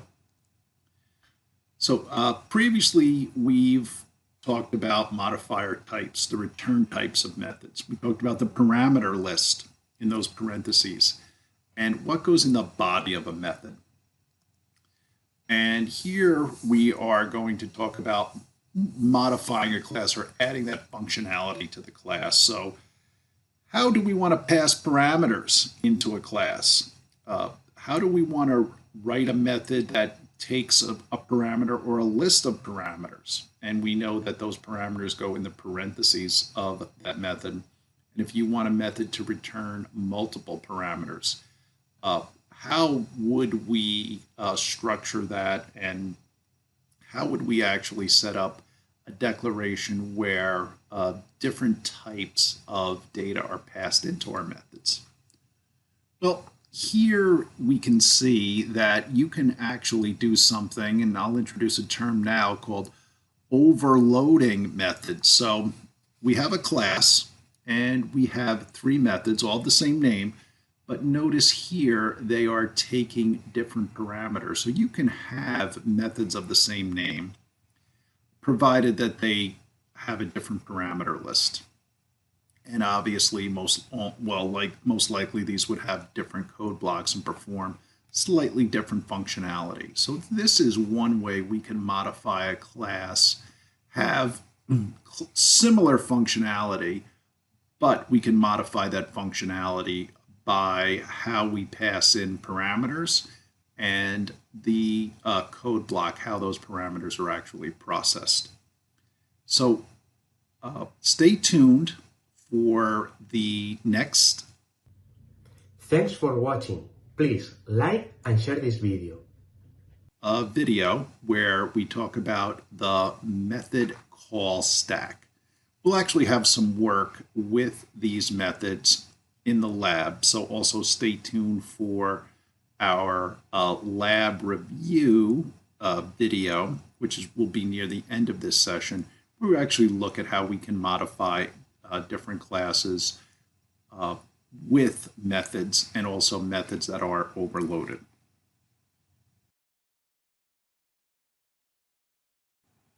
Welcome back to this presentation from Coding Bootcamps. This course is the Introduction to Java Programming Language. Again, we are still in session 5, writing methods. Here, we are going to talk about the method call stack. For what we will be doing, there are two sections of memory on, well, as far as Java is concerned, there are two sections of memory. There's the stack, and then there's another section of memory called the heap. The stack is where references are made to objects, and the heap is actually where the objects are loaded into memory and all of the methods and data are all kept separately in memory. So the stack keeps track of all of the active methods. So as we are working with them, the stack is pointing to the section of memory on the heap where the current object is. When a method is called, a new stack frame for it is added to the top of the stack. So then as soon as we call it, it goes to the top of the stack, and then space is allocated as needed. When a method returns, so when a method of an object is returning, its stack frame is removed from the top of the stack, and then that memory can actually then be deallocated. Space for local variables and parameters only exist while the method is active. And as soon as that method becomes inactive, local variables and parameters, that memory is released. And local variables and parameters are only in scope when they are at the top of the stack. As soon as something else comes to the top of the stack, that memory is released for the local parameters and local variables. So let's take a look here at an example. So here we can see we have a class called foo, and we have a class called test method calls. And there is one main method, and this main method here is instantiating, well, the foo class. So we can see it here. We're instantiating, we're declaring foo, and then we're instantiating it, and we're passing in different, we can see here we're passing in an integer here for our constructors, and then we are actually calling a set value and an add on object f1, or which is of type foo. So let's take a look here. So we can see this here executing through here. We can see that our integer x is equal to 8, so that gets put in the stack. So here is the stack, and here is the heap here. We created these two objects, so we have the reference to the two objects right here in the stack, and then we actually have the objects loaded into memory here on the heap. So the stack is actually pointing to the corresponding foo objects. the data and all of the methods as well. And when the main calls F1 set value, so you see F1 and you can see set value here, the stack frame is added and it holds the values and parameters of those local variables. So right now the stack is maintaining these local variables right now. And implicitly, a reference to the object referral to and by F1 is passed as well. So the set value was called from within the object, so its members are in scope as well as all the parameters and variables. So right now, we can see here this F1 and this object is on the top of the stack. And we can see here, this is just showing that we are accessing the data from F1, which happens to be of type foo. And when this main method calls add, we are passing the value of the object reference F2. So we're passing F2 in here into the add. And that adds parameter F refers to the same object as F2. We can see right here that now we have this new item on the stack here, and it's pointing back now to this other object that we instantiated here in memory. And if a method changes the value of a parameter, it does not change the argument's value. So we can pass an argument, but and the method will do some updating. But that argument will always keep the same value. So we are going to take a little closer look at this in the lab. But for right now, the biggest takeaway here is there are two sections of memory, the stack and the heap.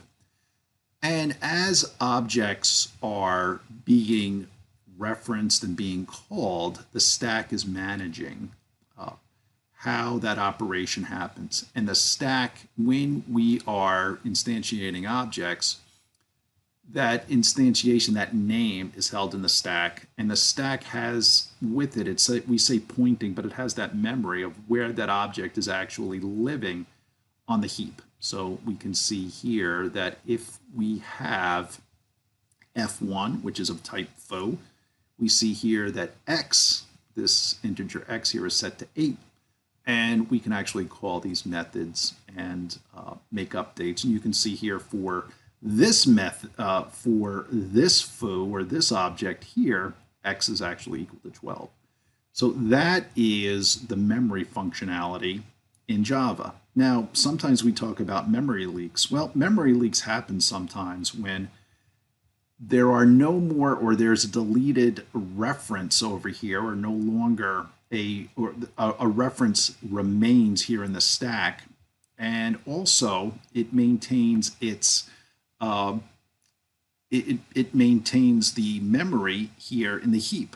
And because we keep the reference, we don't delete the reference, the memory stays taken up. So we sometimes hear there is garbage collection in Java, and that's true, but certain conditions have to exist before that garbage collection is taken. So if we ever deleted F2, and in our lab we'll actually run a delete, eventually the garbage collector would remove this object from the heap, but that doesn't always happen. Sometimes these references remain.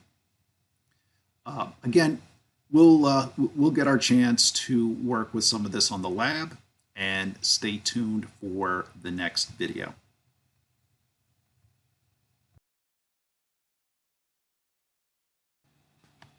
Welcome back to our course, Introduction to the Java Programming Language, a presentation of Coding Boot Camps. We're still in session 5, Writing Methods. In this video, we are going to discuss the scoping of variables and data.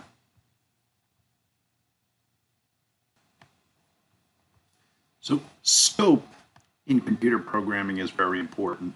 It really, if we want to sum the whole thing up, it's about data visibility. So scope of a variable is part of the program where the variable can be accessed. So depending on where we actually declare the variable is going to determine what its visibility will be throughout the program to member methods. All identifiers have some kind of a scope. Java programs also are organized in the form of classes, and every class is part of some type of a package. So right there you have some kind of a path for each class. So member variables or class level variables are declared within the class itself, and they are outside of any methods, and they can be accessed anywhere in the class. So int A is a class variable, string B is a class variable, and char C is a class variable, and they are available to all of these methods. These variables are accessible regardless of their declared visibility. So even though this is a private string, any method within this class can still access string B. So we declare class variables anywhere in the class, just as long as it's outside of methods, and access specified of a member variable does not affect the scope within the class. So if it's declared as private, members in the class can still access that class level variable. And public members can be accessed, and also private members can also be accessed, provided that the class is instantiated and the rules are followed. And then there are also local variables. So variables declared inside of a method have method level scope and cannot be accessed outside of the method. So we can see here, this is obviously not class level. So int x here is only accessible within method 1. If we created another method 2 and tried to access x, we would get an error that it's an undeclared variable. Also, loop variables. So anytime you see the brackets, it's a pretty safe bet that the brackets are determining scope. So a variable declared inside a pair of curly braces in a method has scope only within those curly braces. So some important points about variable scope in Java. In general, a set of curly braces defines scope. Very true. In Java, we can usually access a variable as long as it was defined within the same set of brackets. Any variable defined in a class outside of a method can be used by all methods in that class. When a method has same local variables as a member variable, there is a special keyword. This keyword can be used to reference the current class variable. We'll actually see an example of this keyword, and it means the same thing as it does in C++. For a variable to be read after the termination of a loop, it must be declared before the body of the loop. So please take a look at the lab. We're going to take a look at some scoping in the lab, and please stay tuned for our next video.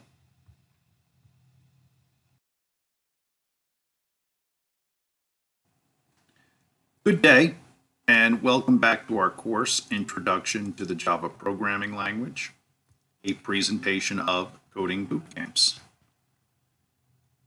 This is still session 5, writing methods. So right now we are going to talk about argument promotion and casting of data.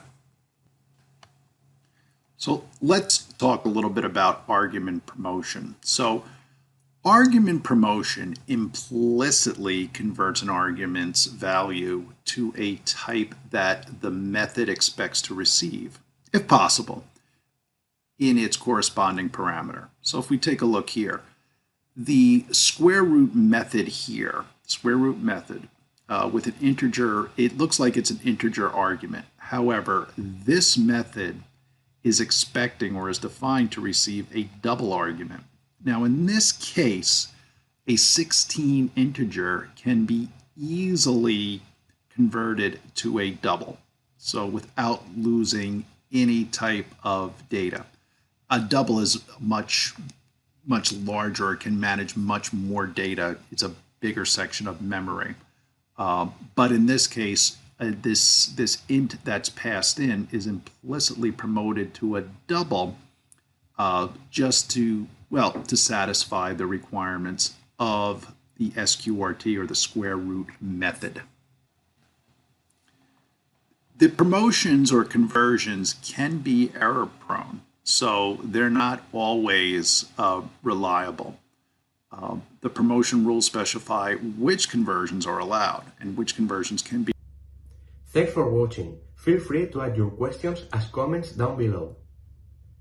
Performed without losing data. We saw the square root example. So if we take a look here, though, converting a double to an int truncates the fractional part of the double value. Thus, it results in some data loss. So if we have this number here, double data is equal to 3,452.345. When we do the integer conversion, it simply just truncates off the fractional part. So we did lose data. And also, double variables can hold a much larger value than int variables, so that can also cause a loss of value or a loss of information as well. Converting large integer types to small integer types can also produce similar types of results. So anytime you go from a large data type that can hold that has a lot of sections of memory going to a data type that is smaller with fewer sections of memory, you risk that data loss or some kind of a conflict. So promotion rules apply to expressions containing values of two or more simple types and two simple type values passed as arguments to methods, just like we saw in that square root method where an int was passed, but it was converted or promoted to a double. Each value is promoted to the appropriate type in the expression.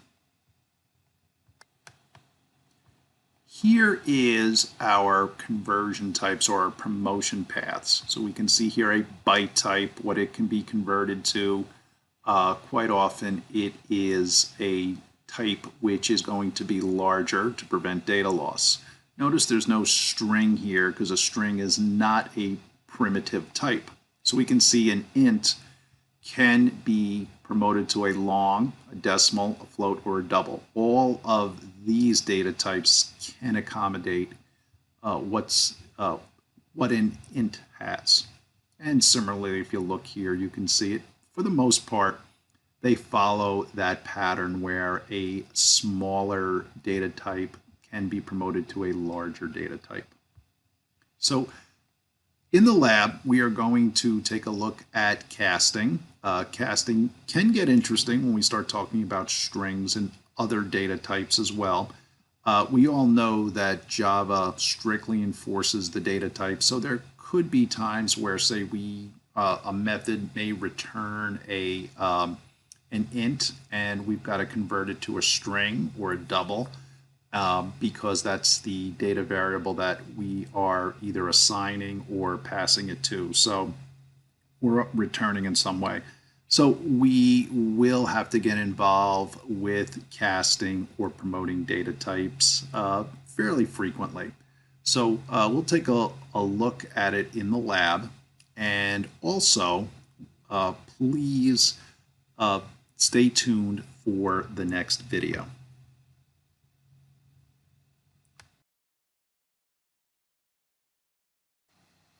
Welcome back to the Introduction to Java Programming Language course, a presentation of Coding Boot Camps. This is still session 5, Writing Methods, and in this video we are going to discuss method overloading, and we are going to look at our lab and assignment. So In Java, we saw an example a little earlier in this session that methods can be overloaded. In other words, we can call actually different methods of the same name. So the header and the name are identical within the same class. However, the arguments passed to it are different. So the argument list is different.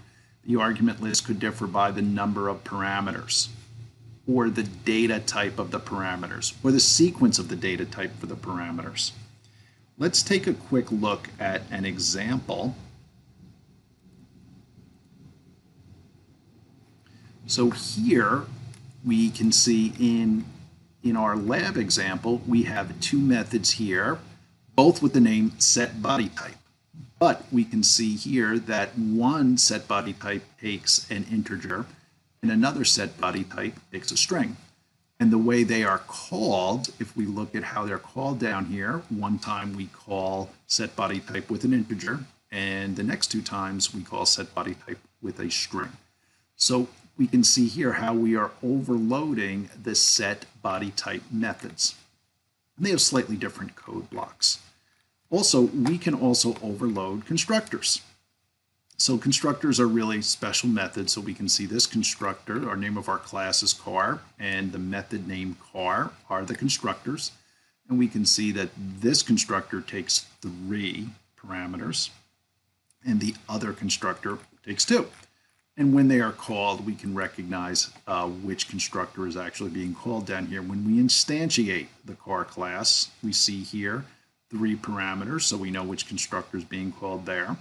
2 parameters, so we know a different constructor is being called there, and then back to the 3 parameters. And these look like they are just the 2, right? We don't have any more than 2 different constructors.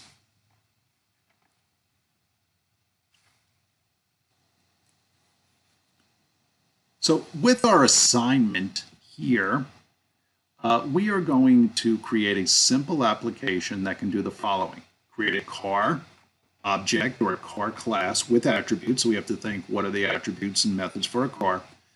And we want to modify the car with method overloading to do things like paint the car, set the size and tires and so on. So we're going to start off with a lab that's very similar to this. And as you go through, you can add methods or variables or attributes for things like paint or size or tires, whatever you think it should be.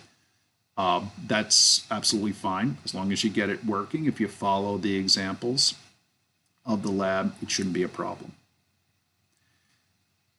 Part of which, or all of it, can be passed in through the keyboard. The example we're going to look at is only uses a few parameters passed in for the keyboard, only because the length of it gets to be long and it gets to be a more difficult example to present. But you can certainly change that. So in summary, we talked about static versus dynamic allocation, declaring methods, and declaring methods with multiple parameters. We talked about the method call stack and scope of declarations, argument promotion and casting, reusability, and method overloading. Again, please check your learner materials for the information on live private coaching sessions for Java. And thank you. So if we take a look here at this class, so what we did is we created a car project up here. We gave it a package called auto. You can see it up here. And because we're using Scanner, we have to import the reusable Java util libraries, class libraries. We have some private data that we're declaring here, and we have some comments. We have our 2 constructors, get some work with overloaded constructors. We have our sets, and we have our gets. We do some casting. So you can see here, down here, we cast an integer as a string because we are taking integer data, but we want to be able to set the value as a string. And we also do some concatenation here as well to get some work with some concatenation. Because our parameters through our constructors have different numbers of parameters. When we actually, again, call the toString to cast a car as a set of strings, we're going to have two different patterns. So because we have, one time we have two parameters and one time we have three. So if you look here, this is outputting 3 parameters and the first line is outputting 2. And as we go down here, you can see that we are overloading the methods and we are overloading the constructors. And we are also doing our casting down here as well. So we're casting a car type as a string and then outputting it. So if we actually run this, so let's click on the class file and we'll do run as Java application.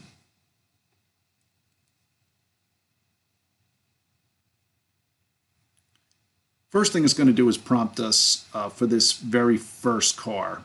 We entered the data here in the code, but the first car we're entering data here. We'll enter the make. And what if you look up here in the comments, it gives us a clue about what make, model, and year we can put in just so we can run this. So we'll say it's a Ford. Our model will say F-150. And for the year, we'll say 2015. And then we see the output here for the rest, so from the rest of the application. So we can see that the 4 was input as a as the type here, the body type. We passed in a 4. Another time we did crossover, and another time we did SUV. Here is the Ford F-150 and year, and then the other data is just passed in this way, just hard-coded within the application. Just to, once you input from the keyboard, it's done the same way every single time. So that's one thing that you can make changes to. And you can add other methods for painting or data for painting, for number of tires, and so on. But please look over this lab and stay tuned for the next lesson.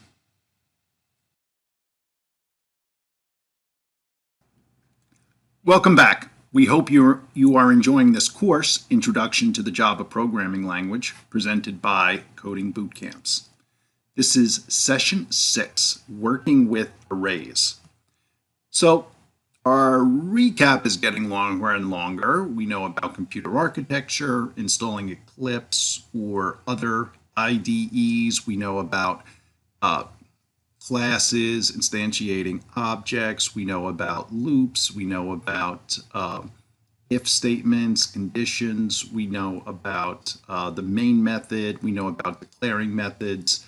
So we're really starting to advance in writing Java applications. In this discussion, we're going to go over purpose of arrays, declaring and instantiating arrays, passing arrays to methods, multi-dimensional arrays, variable length argument lists, using command line arguments, and environmental variables. The materials are just these PowerPoint slides and lab reference materials. So what is an array? Well, an array is actually a data structure.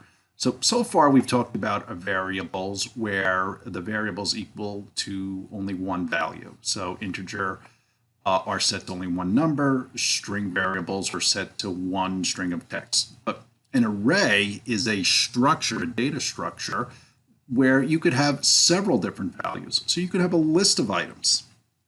You can think of it as a spreadsheet, columns in a spreadsheet where there are several values there. And you could see here that we have an array. This is obviously an integer array. So one name has 6 different values.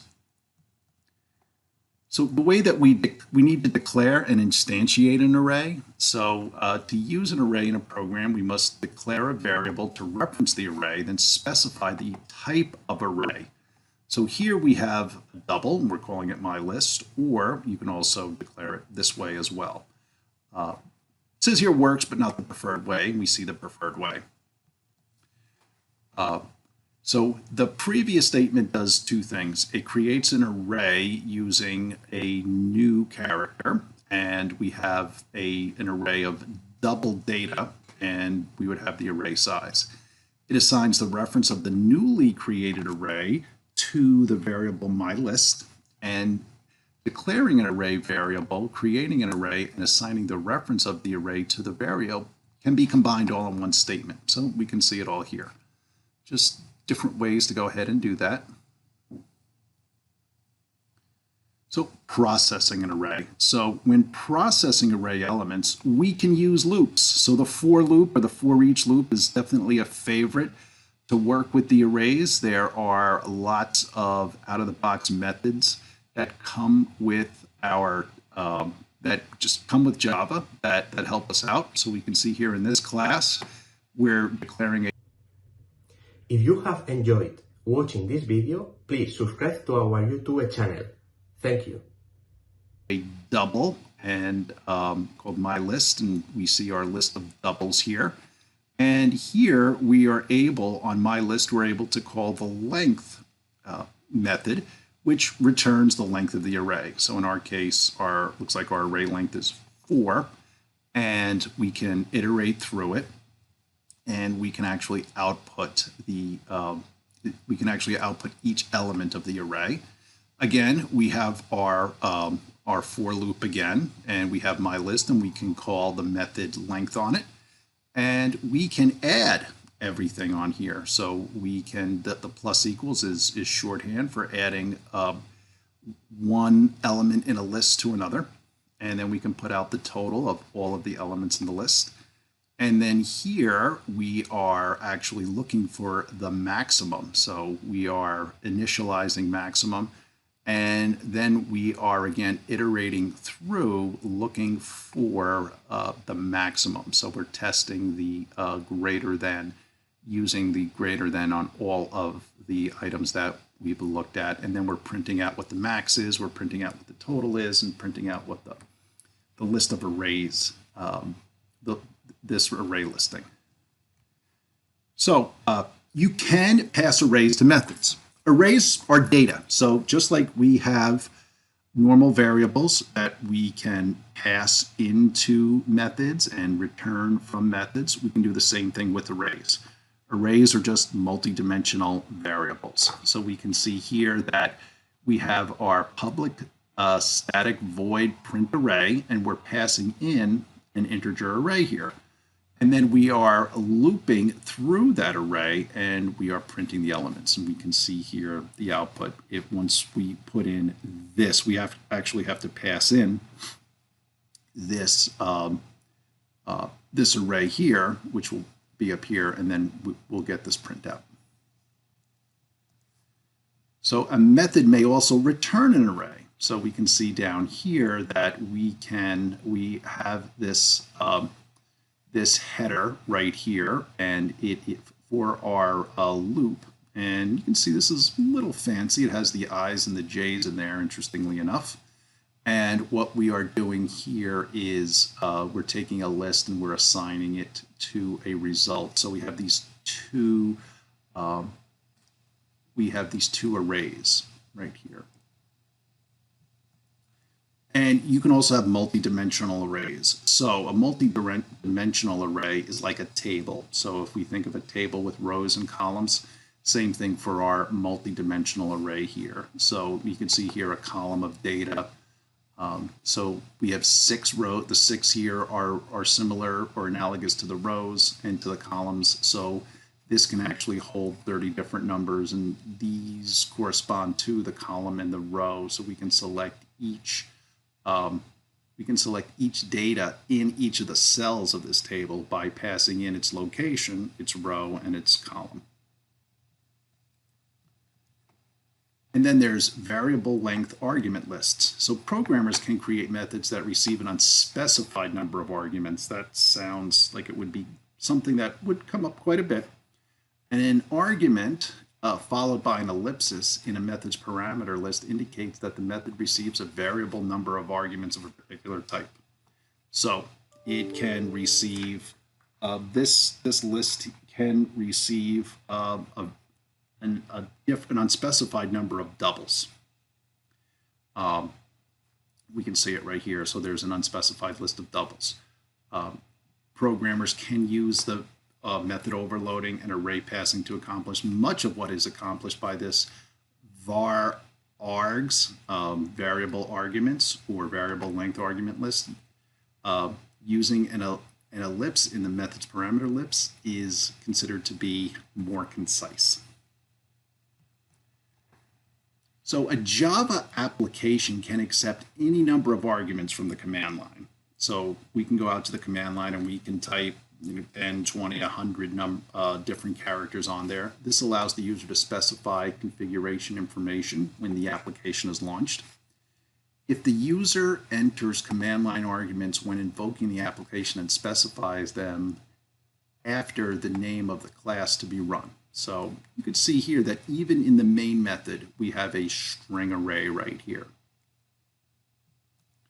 So for our assignment, we'll go over this lab shortly. What we're going to do is write statements to declare an integer array called nums with 40 elements, and then write the statements to store the values 1 through 40 in the elements of nums. So it'll be an integer array, and it'll be 1, 2, 3, 4. Add 10 to each entry of the array numbers, then print the numbers. So we'll take a look at an example. And then we want to write the statements to declare an array of 10 strings, store the words first, second, third, fourth in the array, and call print strings on our array. So we'll output that. And one other thing, arrays are 0 indexed, so the first element is the 0th element. The second element in the array would be the first. So we talked about the purpose of the arrays. Again, they are multi-dimensional variables. So instead of when we declare a variable with not just one, we could have 2, 3, 4 different values for a single variable. Declaring and instantiating arrays. We talked about passing arrays to methods, multi-dimensional arrays, very, very similar to tables, where they are essentially tables, behave like tables. Variable length argument lists, command line arguments, and environmental variables.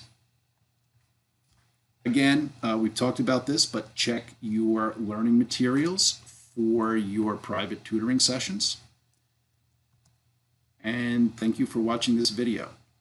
The next video that is part of this session just reviews the lab, so please take a look at that.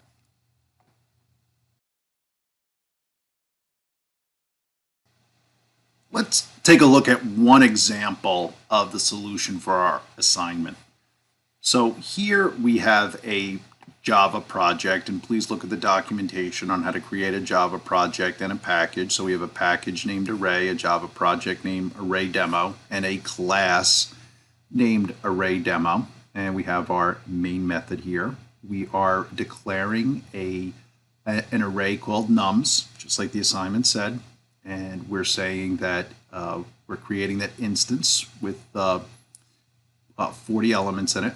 And now we're going to loop through array nums. So we're going to call length on nums to put in our header for our for loop.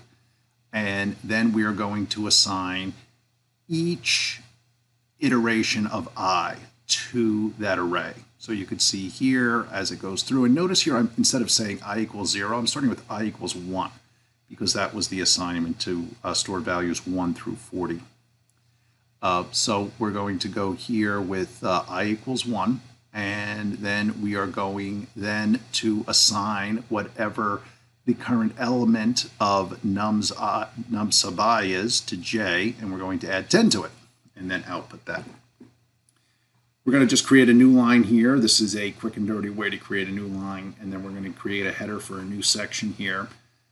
We're going to declare a string array, so this is what a string array would look like, and then we are going to declare our integer, this time initialized to 0 for the length of our array, and then increment by 1. we are going to declare our string element, and each element of the array, so string array sub 0, string array sub 1, string array sub 2, we're going to set that temporarily equal to element, and then output that concatenated with the string. And we'll loop for the length of the loop. So let's click here on the class file and do run as Java application. And in this case, we didn't do print line when we output this. We just did print, so it's not creating a new line. So we can see here that we are outputting the numbers, adding 10 to it. And then we're building that array, the string array, and we are outputting the elements of the string array. And we're also building that integer array too. So please take a look at the lab, and you can change this. This is certainly not everything, and you can either change what's here, add to it, whatever improvements you think you can make. So please stay tuned for the next lesson.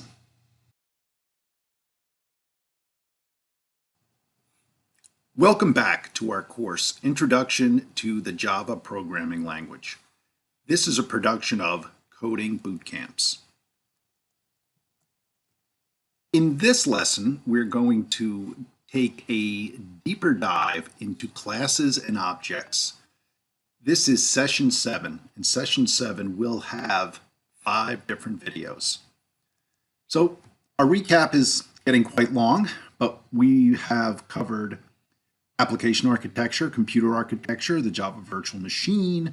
We have discussed installing your IDE. We've discussed classes, instantiating classes, methods, declaring methods, arrays, if statements, for loops, and while loops, and that other types of constructs, conditional constructs such as ifs. So we're really making a lot of progress. Our objective here, we're going to talk about controlling access to members of a class. And then we're going to talk about referencing the current object, overloading constructors. We'll take a deeper look into that. Default and no argument constructors, composition of classes, garbage collection and destructors, the finalize method, and static class members. The materials are just these PowerPoint slides and possibly some lab reference material. So encapsulation, we talked about encapsulation, and encapsulation is a concept in object-oriented programming. It is used for controlling access to members of the class, such as the data, such as the methods. Gets and sets are actually access points for the instance of the class. So we saw that gets and sets were methods that set the value of an attribute or data. And our get actually returned it back. So when we instantiated the class, we're able to call the get for the data that we need. So that way, the data is only accessible to the class through the object. And we are working with the class on all the permissions that were required by the business. If there was no method a get method for private data, the data would be completely hidden within the class. So if we look here again at this example, this is a class in CapTest. We saw something very similar to this. Has these 3 private attributes, name, ID number, and age. So again, we are modeling a student here. We have our set name, our set ID number, and our set age, and we're passing in the appropriate data, integer and strings. And then, so once we set that, once we instantiate in CapTest and then call these 3 methods, we are setting the value of these 2 private strings and this integer age. Then in order to access that, we've got to go back to the incaptest object, whatever object we created from class incaptest, and we have to call the get methods. And the get methods will return age into an integer, will return the name to a string, and return the ID number to a string as well. So the only way to access this private data is through an instantiated object of this class. And if we take a look here, we see that we have the incaptest right here, and we are then also, we have another class called runIncap, and we have our method here. And you can see here we are instantiating incaptest because provided that these two classes can see each other over the network, I could have one main method in one class. It actually instantiate both classes here. So we have our, we created incap based on incaptest, and we set the name, set the age, and then set the ID. Thanks for watching. Please like and share this video. Number over here. And then we want to call these gets because we want to output this information. So what do we have to do? We create this object called incap based on incaptest, and then we are calling get name right here and get age, and we can't see the other member there, but I'm sure that's get ID number as well. We can see we're concatenating all that information. So let's take a quick look at an example we did a little earlier. This is a class called student, and what we did was we created a student project and created a package called student and then a class called student.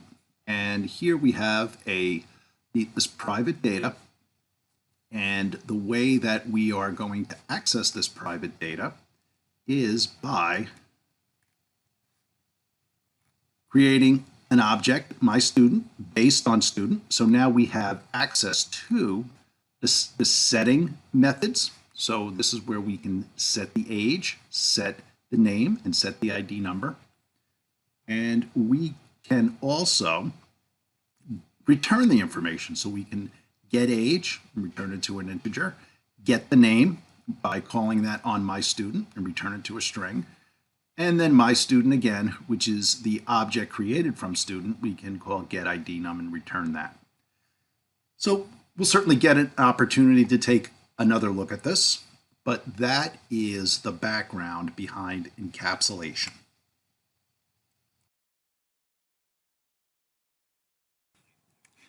Welcome back to this course, Introduction to the Java Programming Language. This is a presentation of coding boot camps. This is still session 7, a deeper dive into classes and objects. In this video, we are going to discuss the this keyword.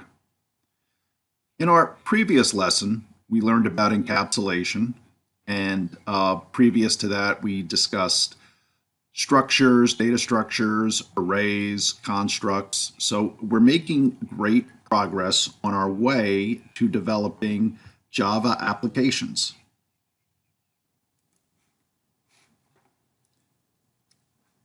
There is a keyword within Java called the this keyword.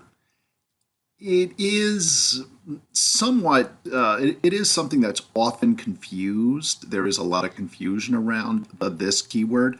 However, it's not really too difficult. It is a reference to the current object. So the object whose method or constructor is being called. So we could, the way I think of it sometimes is we can actually reuse a variable name, but we can use this to call or make sure that we are referencing the current object. The most common reason for using the this keyword is because a field is shadowed by a method or constructor parameter. So we can see here that we have our public integers x and y. Then we have local integers here in this method, which happens to be a constructor. And when we are calling, or when we are making our, doing our assignment here, when we're calling this constructor, we can see that we are assigning whatever value we passed in for x to the current integer x here. So we are actually using this to reference the current variable. And also here, same thing with the y. So that's what we're actually using this to differentiate x here being passed in from x up here, which is a public integer. And from within the constructor, you can also use this keyword to call another constructor in the same class. So doing so is called an explicit constructor invocation. And here is another rectangle class with a different implementation from one of the objects section. So again, here we are using this here to reference how the variables are actually passed in.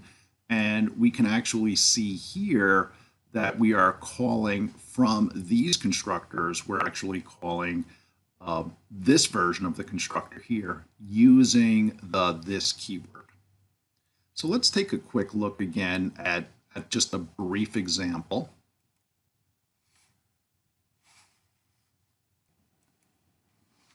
This is from our lab example. So we could see here the variable current speed, which is being passed in, which is also, if we look near the top of this class, is also our public or our class level variable.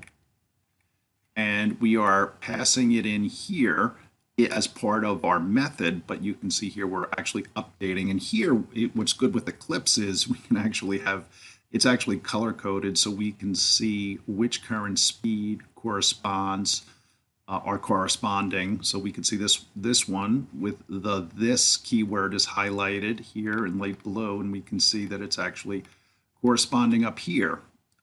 And the same thing here with direction.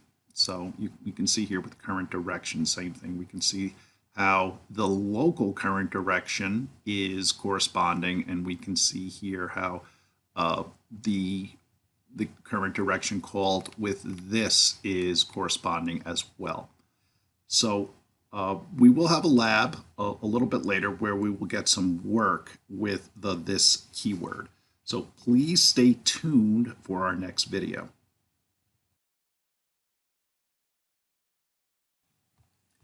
Hello and welcome back to this course, Introduction to Java Programming Language. We trust you are enjoying this class. Again, this is a presentation of coding boot camps. So again, we are still in session 7, a deeper dive into classes and objects. In this video, we are going to discuss overloading constructors. And recently, we completed encapsulation. We also completed this keyword. And we have done structures, we have done loops, we have done instantiation, objects. So we've made great progress in our review and discussion in class of building Java applications.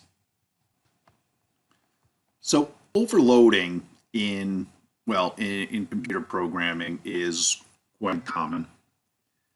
If you've ever seen a method or a function where it's the same, it appears to be the same function, but you pass in different data, chances are very good that that is an overloaded method or function. So we define multiple constructors with the same name, but we pass in a different number or different types of parameters. That's how, in this case, Java knows which of the constructors to call. So we can see in this case we have a class named perimeter. And we have a very special method, again, called a constructor, also called perimeter. And we also see another very special method, which is a constructor, also called perimeter. Well, how does Java know which of these perimeter constructors to call? Well, as we can see here, the input parameters are different. So this constructor takes one integer. whereas this constructor right here takes 2 integers. So if we see down here in the main method where class perimeter is actually instantiated, we see here the class P1 of type perimeter, which is the class, equals new perimeter, where here we're calling the constructor. Which constructor is being called? This constructor, where it outputs here the circle perimeter, and it's doing the calculation. We see here that we're also creating P2 of type perimeter, which is the class, but here we're saying it is the constructor. We're calling the constructor that takes 2 integers, which is going to be right here. And this time, a rectangle perimeter is calculated. So that's how Java knows which of the constructors to call. And not only constructors can be overloaded, methods can also be overloaded. And library methods and library classes can also have overloaded methods. One of the more well-known overloaded methods is this print line. This print line sometimes takes integers, sometimes takes, in this case, we can see a string. So print line is an example of a reusable method that we get out of the box that is overloaded.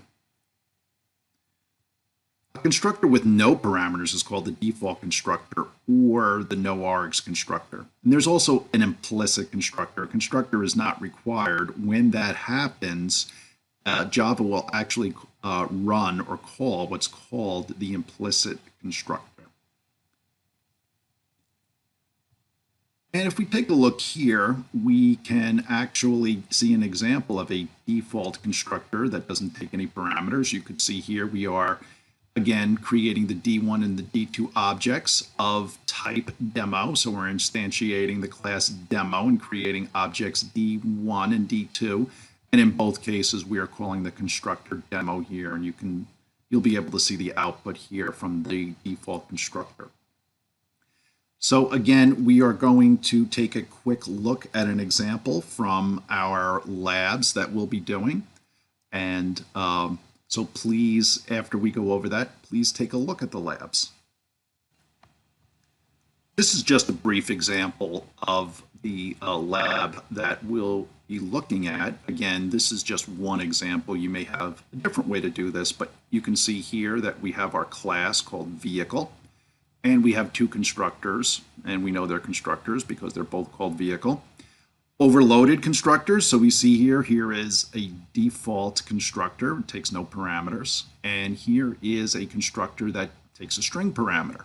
So if we go down to the main method, before we go down there, you can see what the constructors actually do to initialize. Here, it looks like in this one, the variables get initialized to 0. And the strings get initialized, and then we can see here that we initialize owner name to what's passed in here. So if we go down to the main method, we can see here we're creating vehicle 1 of type vehicle, so we're instantiating the vehicle class and creating object vehicle 1, and then we're calling the constructor that takes a string. So when we're done with this lesson, please take a look at the lab, and we'll actually get some work with overloaded constructors.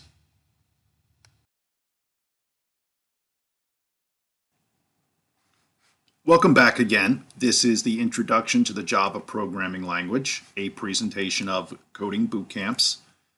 We're continuing on with session 7. In this video, we are going to discuss the composition of classes. Previously, we discussed overloading constructors, we discussed encapsulation, we have gone over building our application using if statements and other conditionals. We've looked at loops, we looked at data structures, so we are quickly moving on. And again, here we're going to talk about the composition of classes, which a large part is done by inheritance in Java. So composition is a design technique to implement a relationship between classes. It's nothing new. It's part of Java, it's part of object orientation. We can use Java inheritance or object composition for code reuse. So it's very, very similar in strategy to inheritance and object reuse in C++ or .NET. Composition in Java is achieved by using instance variables that refer to other objects. So you might see something like person has a job.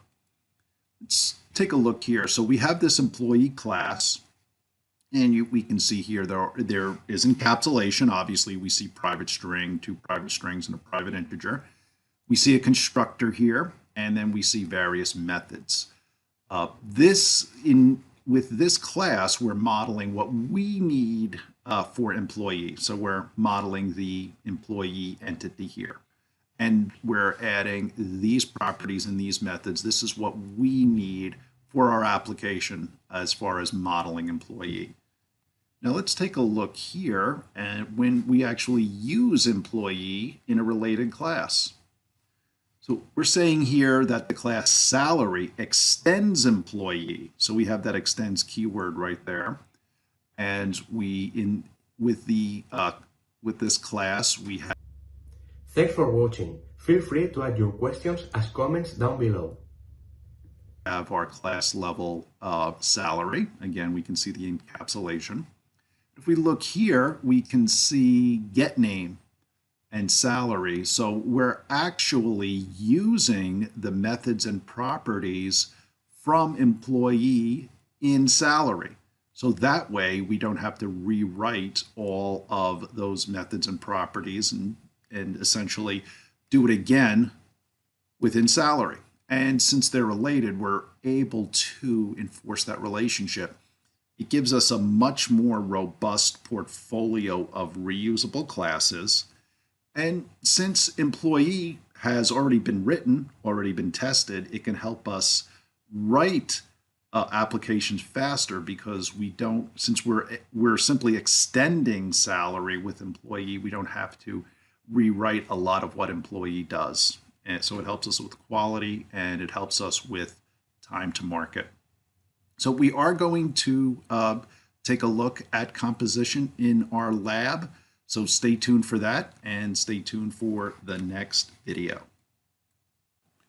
So let's take a look at the example of class composition using inheritance. So if we look down here, we can see that we have 2 related classes. One is called vehicle, one is called driver. So purposely driver in this case is very, very simple. We have one method called getName, and we are passing in the name of the driver in the constructor. So back in vehicle, we see that vehicle extends driver, so vehicle is inheriting from driver. So vehicle has, or implicitly has, all of the functionality, the methods and properties of driver. So if we, one thing, where the class that we're inheriting from is called a superclass. So as you can see here, as part of vehicle's constructor, we need to pass in some initialization for the inherited class, or the class that we're inheriting from, or the superclass. So you could see here we are passing in the superclass here, because we have to pass that back. If we click over here to driver, as you can see, we have to pass in a name.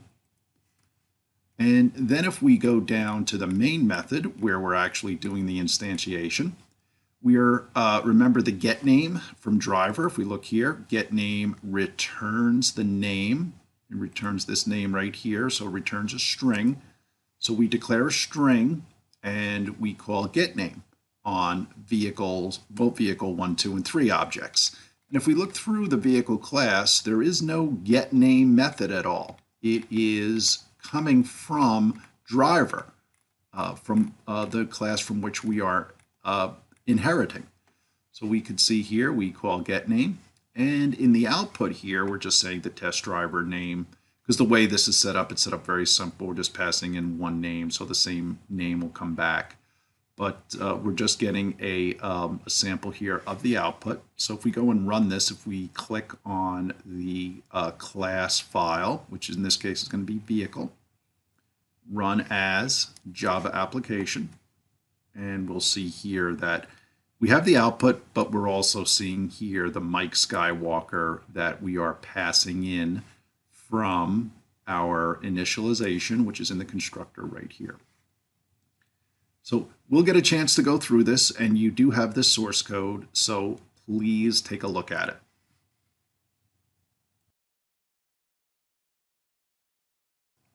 Welcome back to the Introduction to the Java Programming Language, a presentation of Coding Boot Camps.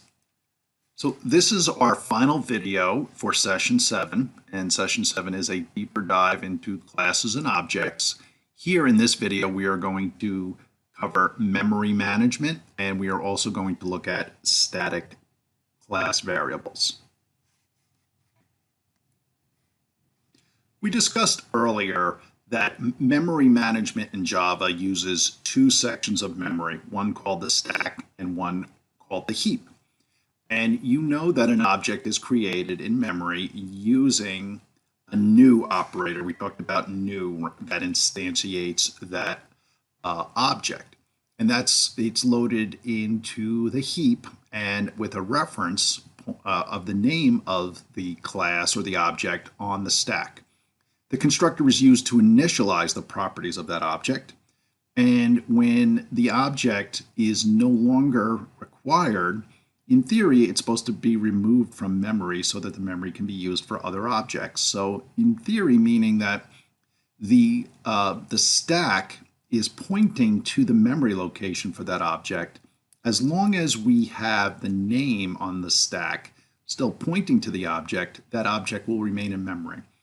When we are through with the name on the stack, when we're through with the object, it's considered now to be an unwanted object in the heap, and the garbage collector is called, and the object is removed from memory. Java memory management, with its built-in garbage collection, is one of the language's finest achievements. It allows developers to create objects without worrying about deleting the objects from memory. If you remember from early programming in C++, developers had to remember to allocate memory for objects and then deallocate or delete the objects from memory. If that wasn't done, objects that are no longer used would stay using the memory, and that was called a memory leak. So Java was one of the first languages to be able to assist developers with preventing memory leaks. The finalize method is called by the garbage collector, and when garbage collection determines that there are no longer references from the stack pointing to the object in the heap, and a subclass overrides the finalize method to dispose of system resources or to perform other cleanup as well. Now, all objects can share what we call a class member. So when a number of objects are created from the same class, they each have their own distinct copies of the instance variables. So we saw that whatever are declared within the class, whether it's an int or a set of ints and strings and methods, every object gets its own copy of the variables and also the methods. But there may be a time where you want all of the objects from the same class to share a variable. So if we look here at this example, consider a bicycle class, all of the objects would have their own things like cadence, gear, and speed, which makes sense. Each bicycle object would have its own set of values for these variables, and they would be stored in their respective locations in memory. But sometimes you might want to have the variables have common objects, and this would be accomplished by a static modifier. So you would have all of the objects sharing common data. So the fields that have the static modifier in their declaration are also called static fields or class variables. You'll hear a lot. And these, again, are associated with the class rather than the individual objects. So every object or every instance of the class shares that same variable, and it is singular in its own section of memory, and they're all looking all the objects are looking to that one section of memory for the value of that class variable. Any object can change the value of the class variable, but class variables can also be manipulated without instantiating a class. So if we look here, we see bicycle class, and every bicycle will have its own cadence, gear, and speed, and this makes sense. So every bicycle object is most likely going to have something different for cadence, the number of gears, and the speed, and also its own value for the ID of the bicycle.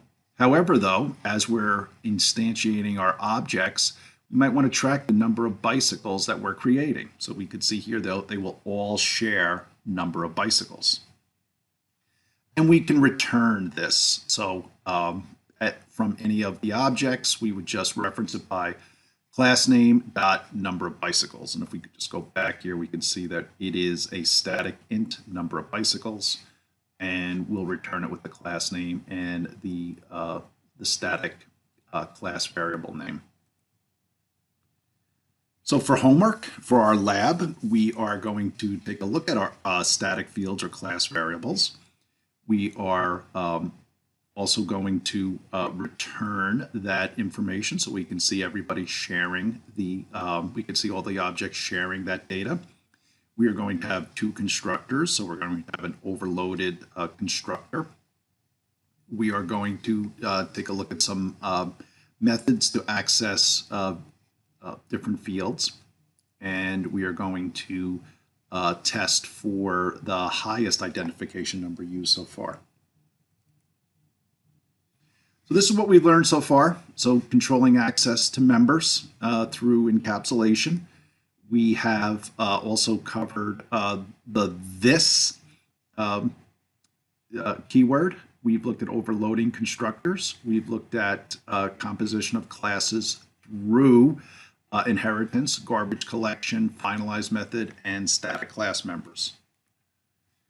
In your learning materials, you have information for private tutoring sessions, so please take a look at that.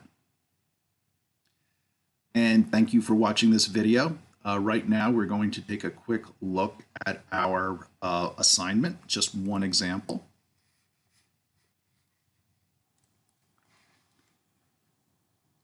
Okay, let's review this assignment. So you have all of this source code, so we're not going to go into it in too much detail in this discussion. But what, in this case, in this example of the solution, we created a Java project named vehicle and a package named vehicle as well, but with a lowercase v. And we notice there are two classes here, one called vehicle and then one called driver. And driver is very simple on purpose. So you'll have the source code. You can see here what we do for driver. We just have the class with we have a private string, we have one method, and we have a constructor. So if we go now back into vehicle, we can see that vehicle extends driver. So right here we are inheriting from driver. We have our static class variable here, and we have some private variables. So here's our encapsulation. We have our two constructors, one of which takes a string and the other doesn't take anything. And we are returning here, you can see we're also using the this keyword. We are just doing our sets and gets on vehicle. And here we are actually keeping track of our maximum VIN number, and we're setting our class variable to the maximum VIN number, so all objects will share that. And we can see here we're doing some output here.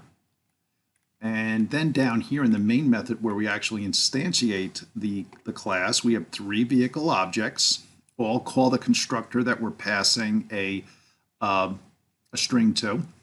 Then we know we inherited from driver, so that means vehicle has all of the properties and methods of driver. So we can see here we're actually able to call getName from driver because there is no getName method here in vehicle at all. It's coming from driver. Also, since we're extending or inheriting from driver, it's considered a superclass. So that's why we are passing into the instructor using the super keyword in vehicles constructor. So the super means that we're passing back up to the driver's constructor. And if we come back down here, you can see here then we're setting the VIN number, we're setting the speed for each of the vehicles. And down here, we're looking for the max. So they will all share this, whatever the maximum is. So let's make this one here a high number and save it. So the vehicle 2 is going to have a high number. And let's just go ahead and run this. So we'll select the vehicle class file, and then we'll do run as Java application. And we can see here, oh, okay. Even though we have, we're returning vehicle 1, get the max, vehicle 2, get the max, vehicle 3. Notice they're all getting the same value. So that's a demonstration of our class variable. And you can see here we're outputting the private variables and methods here. So you can see each vehicle 1, 2, and 3 has its own current speed. Thanks for watching. Feel free to add your questions as comments down below. And its own direction and its own vehicle identification number as well. So please take a look at the lab. Again, you have the source code. So go through the steps there and stay tuned for the next video.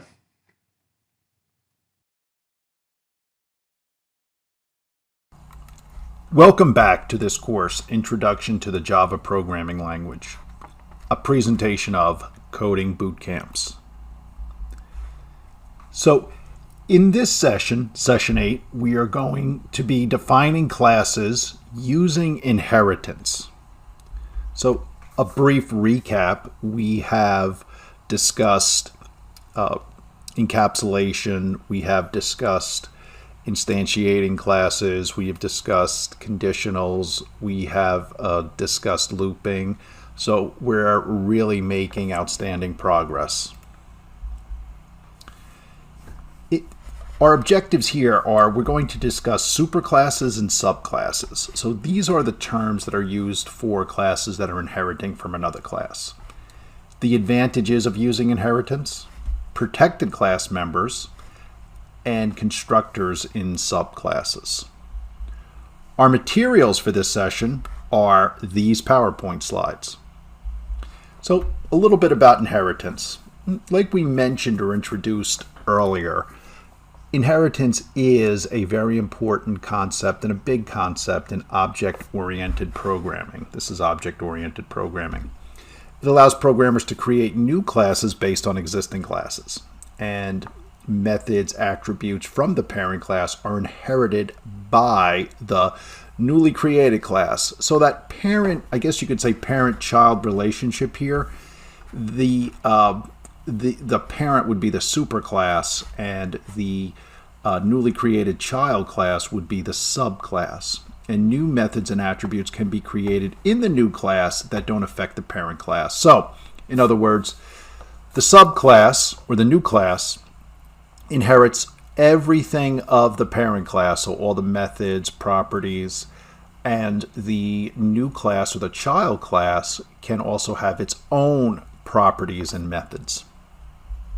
So if we take a look here, here's an example of a class bicycle. We see here it has its 3 properties, and we can see here it has a constructor for initialization. And then we see here there are 4 void methods, each of which takes an integer.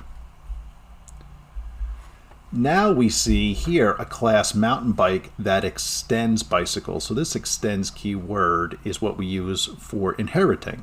So mountain bike is inheriting from bicycle. And we can see here that we are setting a public int called seat height. And we can see here the mountain bike is we're passing in method or passing in data here for initialization, and we are also, since we are inheriting, we're also going to pass back the integers for the superclass or for the bicycle. If we go back 1 second here, we can see here there are 3 integers for the constructor for bicycle. So we need to be sure that we are also initializing the superclass, and we are continuing our initialization, and then we can see here we also have a method down here. So mountain bike inherits all the fields and methods from bicycle. It also added the field seat height and added the method to adjust the seat height. So if we look back here, we can see the method to adjust the seat height and seat height. That does not exist in bicycle. And as we can see here, our inheritance hierarchy, all 3 of these classes inherit from bicycle. And this is constructed in a way where we don't have to write as much code. We can put all of the common properties and methods within the class bicycle, and then we can extend these classes to just have what is different for each of these. So what's different for a mountain bike, and then it has all the common properties of a bicycle. What is different for a road bike? What makes a road bike unique? And then we have all the common properties and methods of a bicycle. And a tandem bike, what makes that unique? And then we look back and then inherit all of the common properties and methods of a bicycle. So it's a way of having different types of a bicycle, having just what's unique and then having just what's common.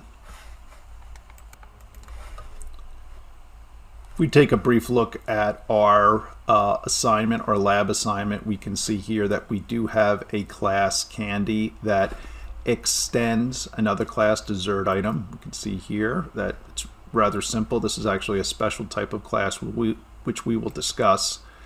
And then there is also another class here, Sunday, which extends ice cream, and ice cream is right here. So Sunday is inheriting everything that is available, all the properties and methods of ice cream, but we can also assign our own properties and methods here to Sunday as well. So please stay tuned for our next video. Hello again, and welcome back. This is the introduction to the Java programming language, a presentation of coding boot camps. In this session, which is session 8, we are defining classes using inheritance. In our previous lesson, we discussed the basics of how Java implements inheritance. So let's discuss abstract classes. An abstract class is a class that contains one or more abstract methods. So an abstract method is a method that is declared but contains no implementation. It looks just like the method header, and that's it. Abstract classes are useful for ensuring consistency across your application, across your number of classes. Abstract classes are not instantiated and require subclasses to provide implementations for the abstract methods. So let's take a look here. We see an abstract class here, and we can see that it has just a standard method, has another standard method here, but right here we have an abstract method called makeNoise. And if we see here, there are 2 classes here, one called dog, one called cow, and the dog class extends animal, and we can see here it's using the abstract method. In this case now, it does have a code block. So we can see how this looks back to the abstract class and enforces the compliance here. So we have a makeNoise method. Same thing here with the cow class. It extends animal, and we see here it has the makeNoise method. Both of the code blocks in these implementations are different. If you look closely, they're different. So let's take a look at an example. So this is another example of using the abstract classes. So we can see here we have a class here called dessert item, an abstract class. And in this case, there are 3 abstract methods. And if we look here, we have a class candy, which extends the dessert item. And it is looking to make sure that the abstract methods are included. If we just comment out one of the methods that's supposed to be there, we should get some kind of an error message. And we are. If we go back up here now, there's an error in the candy class. And if we hover over here, we'll see that candy must implement the inherited abstract method. And it tells us here, set num. Oh, okay, so we can see the enforcement right there. So we'll take away the comment block, put it back, and we'll save. And now that the abstract method is present in the candy class, that has resolved all of the errors. So we will take a look at this when we do our lab assignment, and also please stay tuned for the next lesson.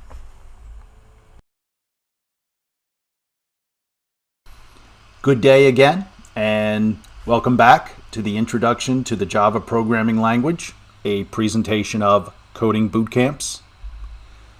This is still Session 8, Defining Classes Using Inheritance.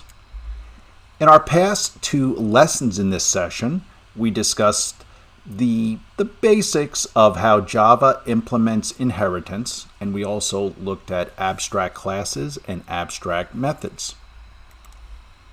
In this lesson, we are going to look at protected class members. So Java provides a number of access modifiers to set access. So it's really setting visibility. So we're looking at visibility levels for classes, variables, methods, and constructors. So visible to the package, the default, no modifiers are needed. That is the default.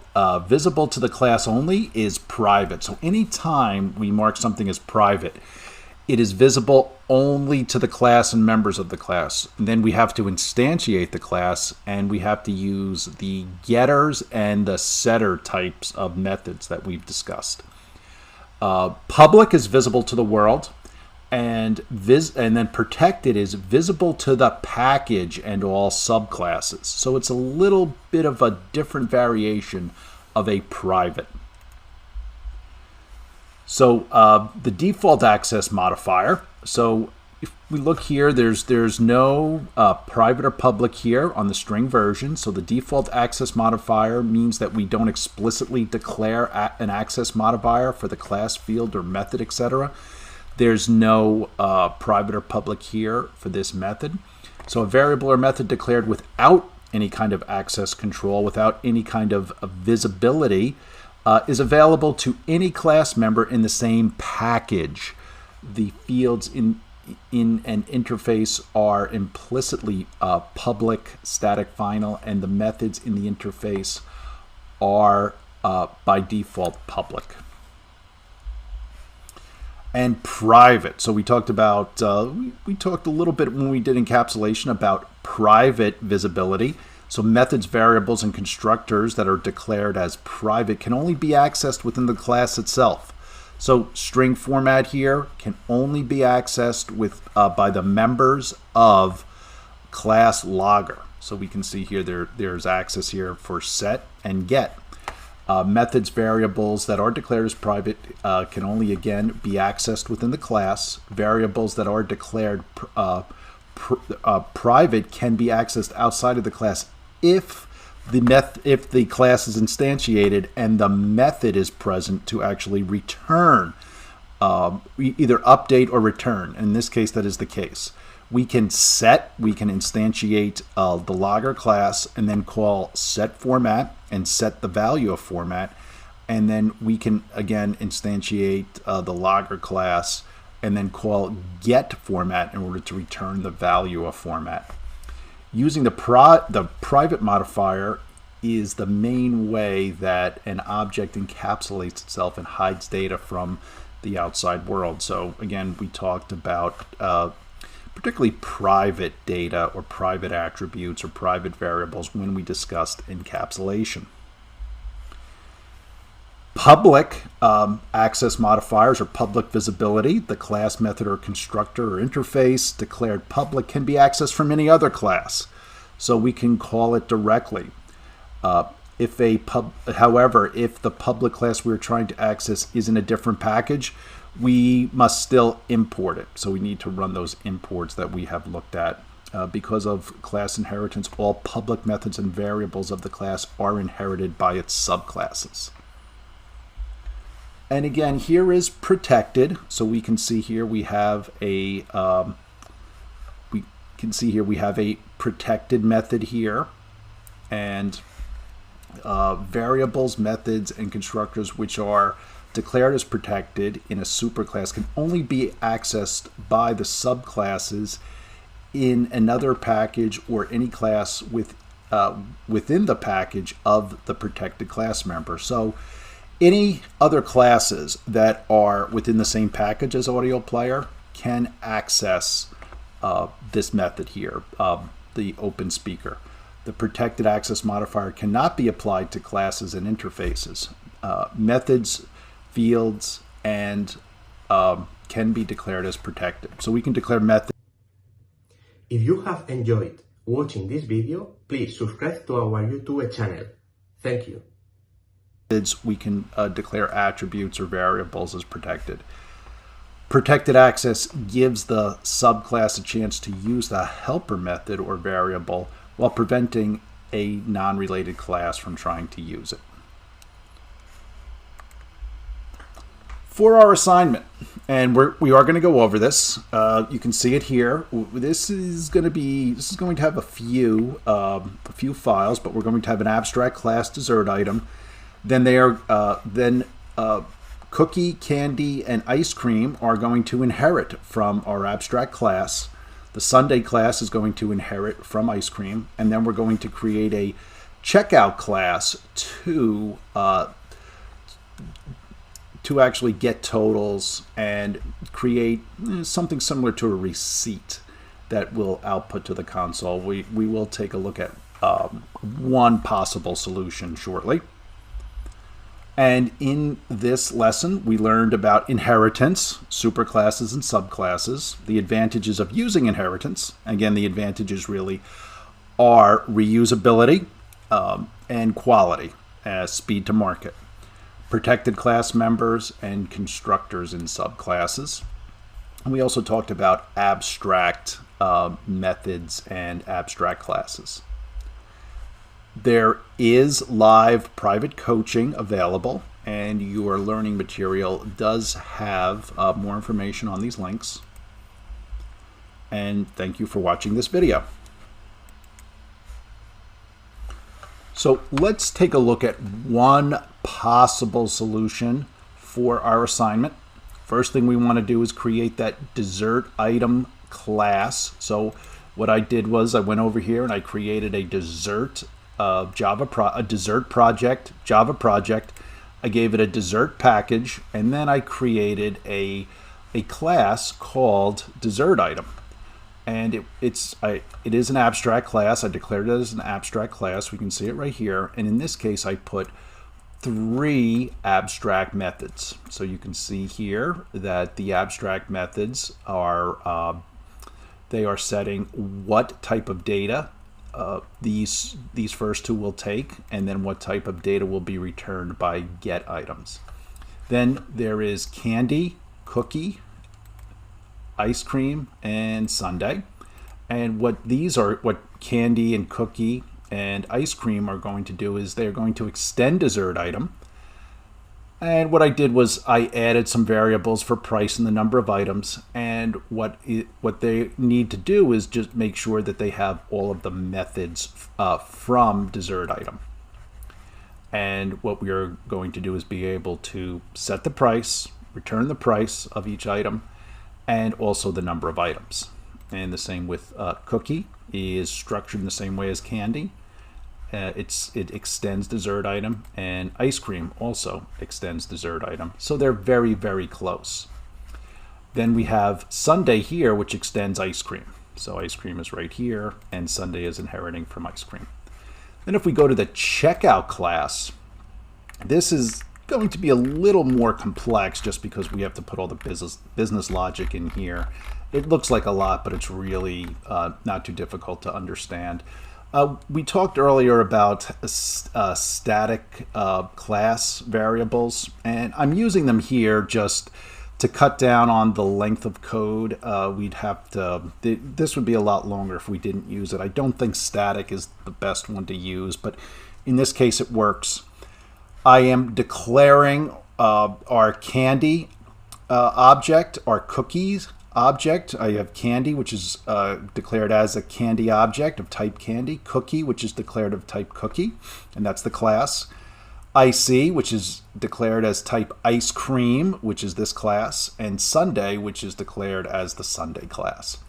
And then I go through and I have the static variables for the cost and quantity and the tax information we're supposed to calculate in the checkout method here.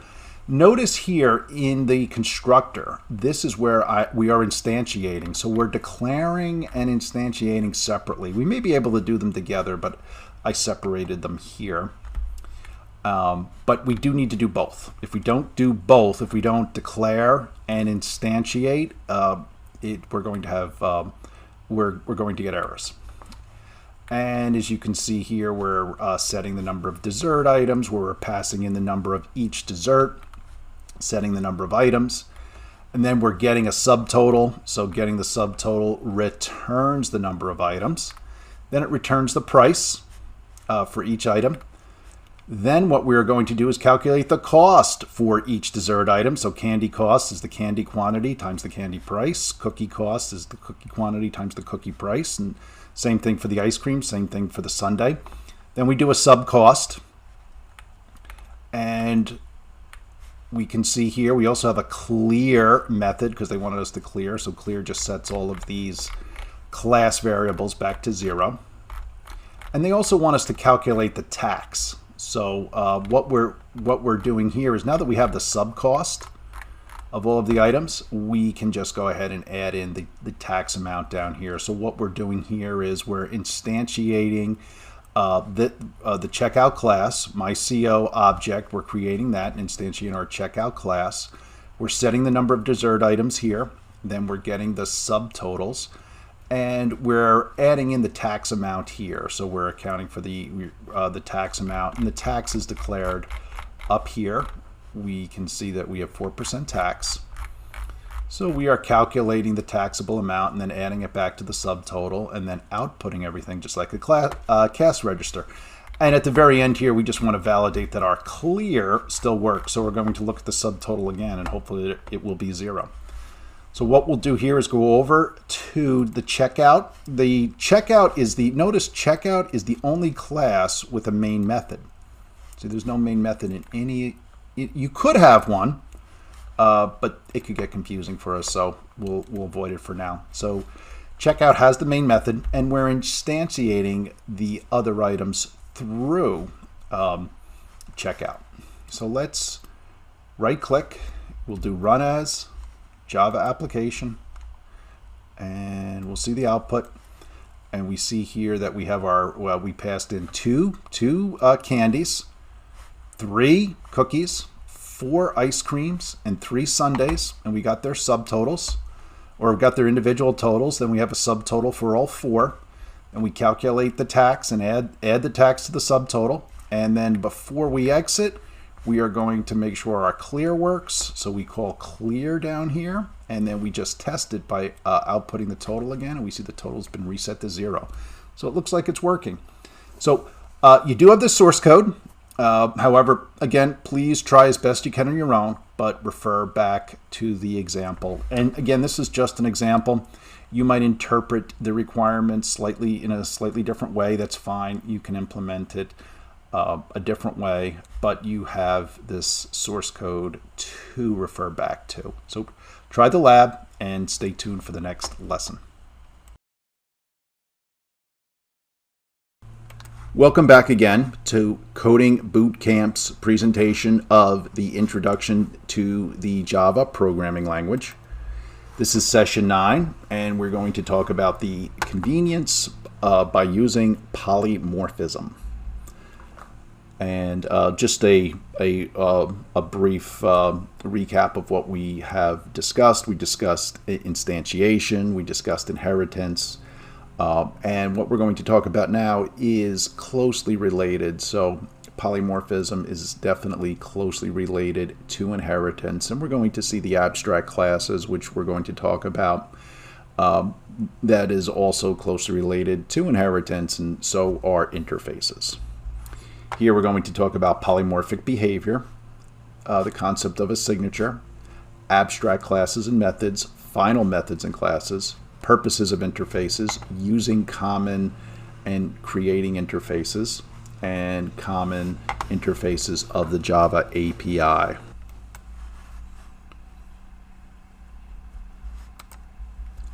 The materials we need are just these PowerPoint slides. So polymorphism is when an object, even though it's inheriting, can take different forms. So even when a child class inherits from a parent class, we can slightly change some of the methods that we are inheriting from that parent class. And a good way to tell if there's polymorphic behavior is, does it pass the is a test? And all Java, everything in Java is an object, and they're all polymorphic in some way. And any Java object will pass the is a test for their own type of class object. So we can see here, a deer is an animal. So if there was an animal class, we can inherit from that, and vegetarian can inherit from animal. So a deer can also be an animal that's a vegetarian, and a deer is also an object. We can see here, again, here is our class. This will eventually be our superclass or our parent class employee, and we have encapsulation here. We have our constructor. We can see here one of the methods is mail check. Notice mail check here. Then we are toString to output some data. Get name, and then we also have get address, set address, get number. So we are here, you can see this is a pretty typical type of class that we can use and reuse.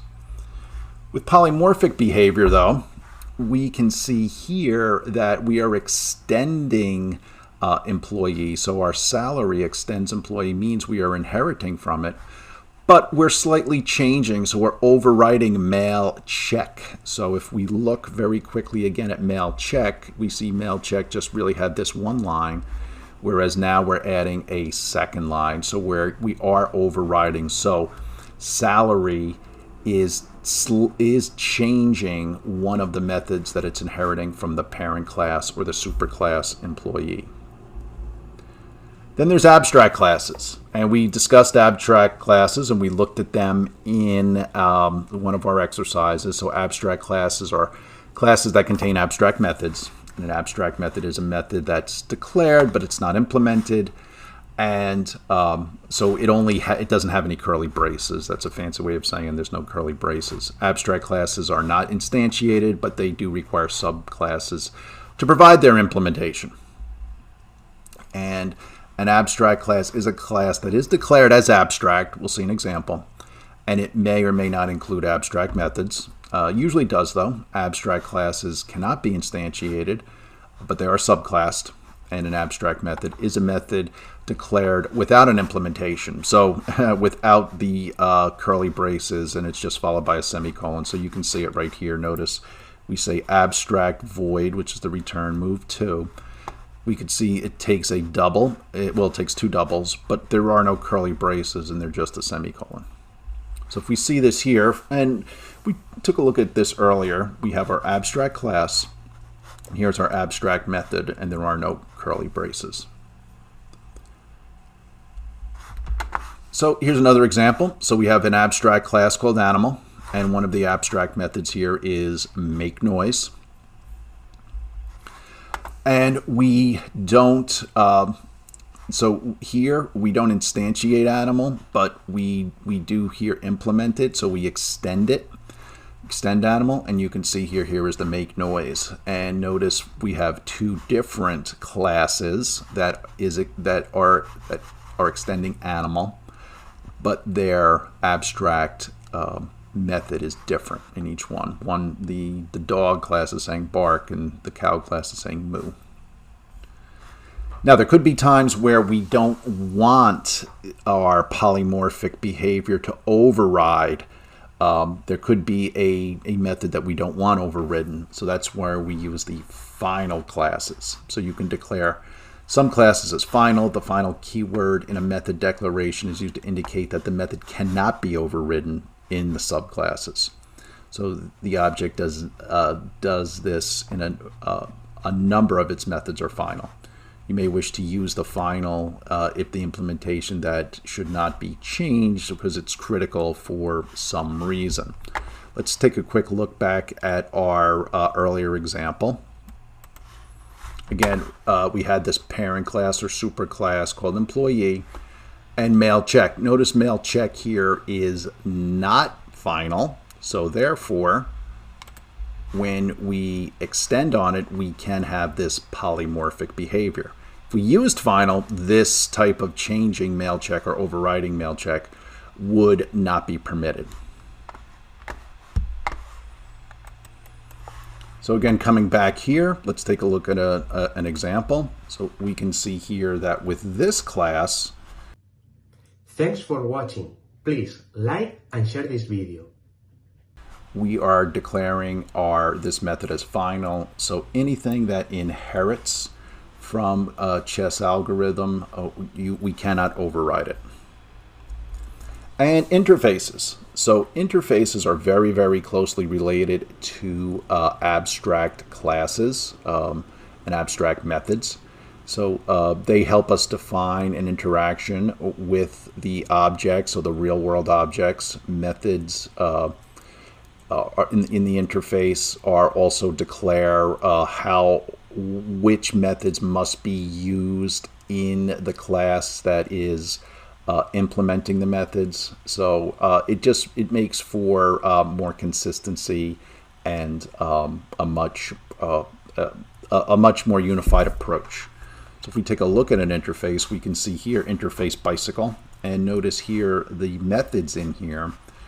We define almost a skeleton or a framework of what the interface bicycle should contain. So anytime we are implementing, so we don't inherit from interfaces, we implement them, we're going to be required to have these methods. But notice there's no curly braces, so we are permitted to add whatever logic we need for each of these methods.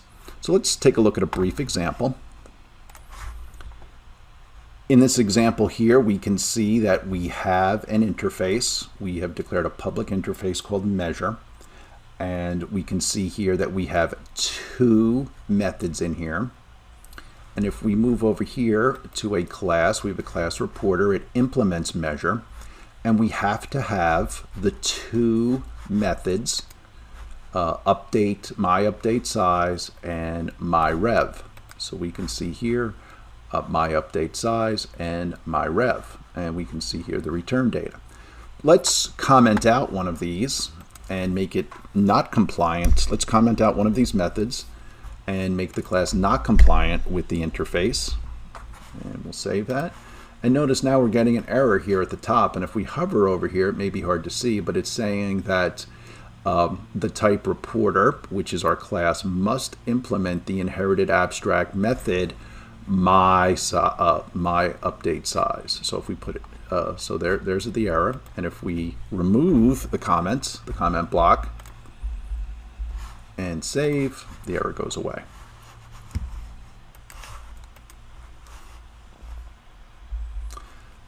So here's an assignment.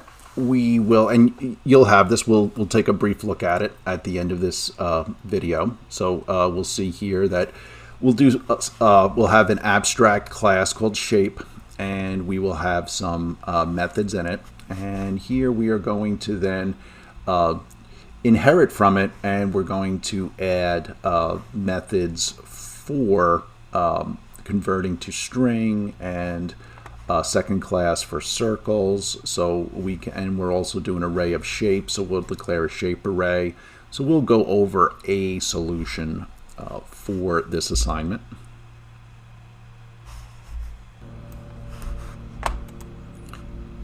And here's our summary. So we discussed the purpose of polymorphism, abstract classes and methods. We reviewed those. Final classes and methods, the purposes of interfaces, using and creating interfaces, and our assignment is going to take a look at interfaces in the Java API.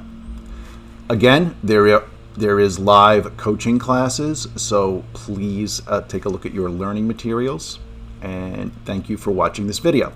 Stay tuned for just a review of a possible assignment or lab solution. So let's take a look here at our, here is our shape abstract class with our abstract methods in here. We created a circle shape and a rectangle shape.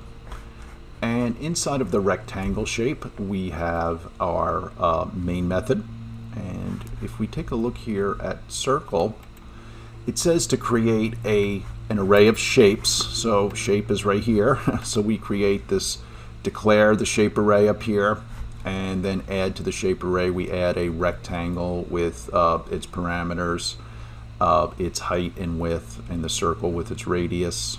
And then we output the different shapes. So we also calculate the area. If we take a look here, we do some area calculations of a circle, of a rectangle.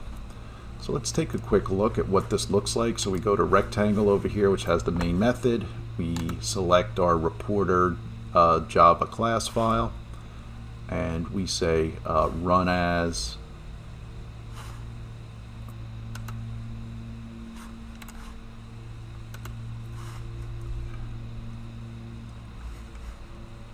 rectangle, Java application, and we can see the output here where it's outputting where the shape is actually beginning, so the coordinates there. So it's listing these various, so we had we declared 4 shapes here. We could see all 4 printing out here.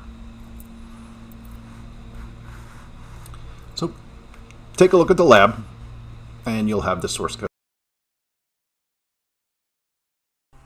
Welcome back again to this course, Introduction to the Java Programming Language, a presentation of coding boot camps. This is our 10th and final session, and this is files and streams. So a brief recap: we've discussed polymorphism, we have discussed inheritance, so we've discussed applications using that convenience of encapsulation, inheritance, polymorphism, and we looked at how useful it is.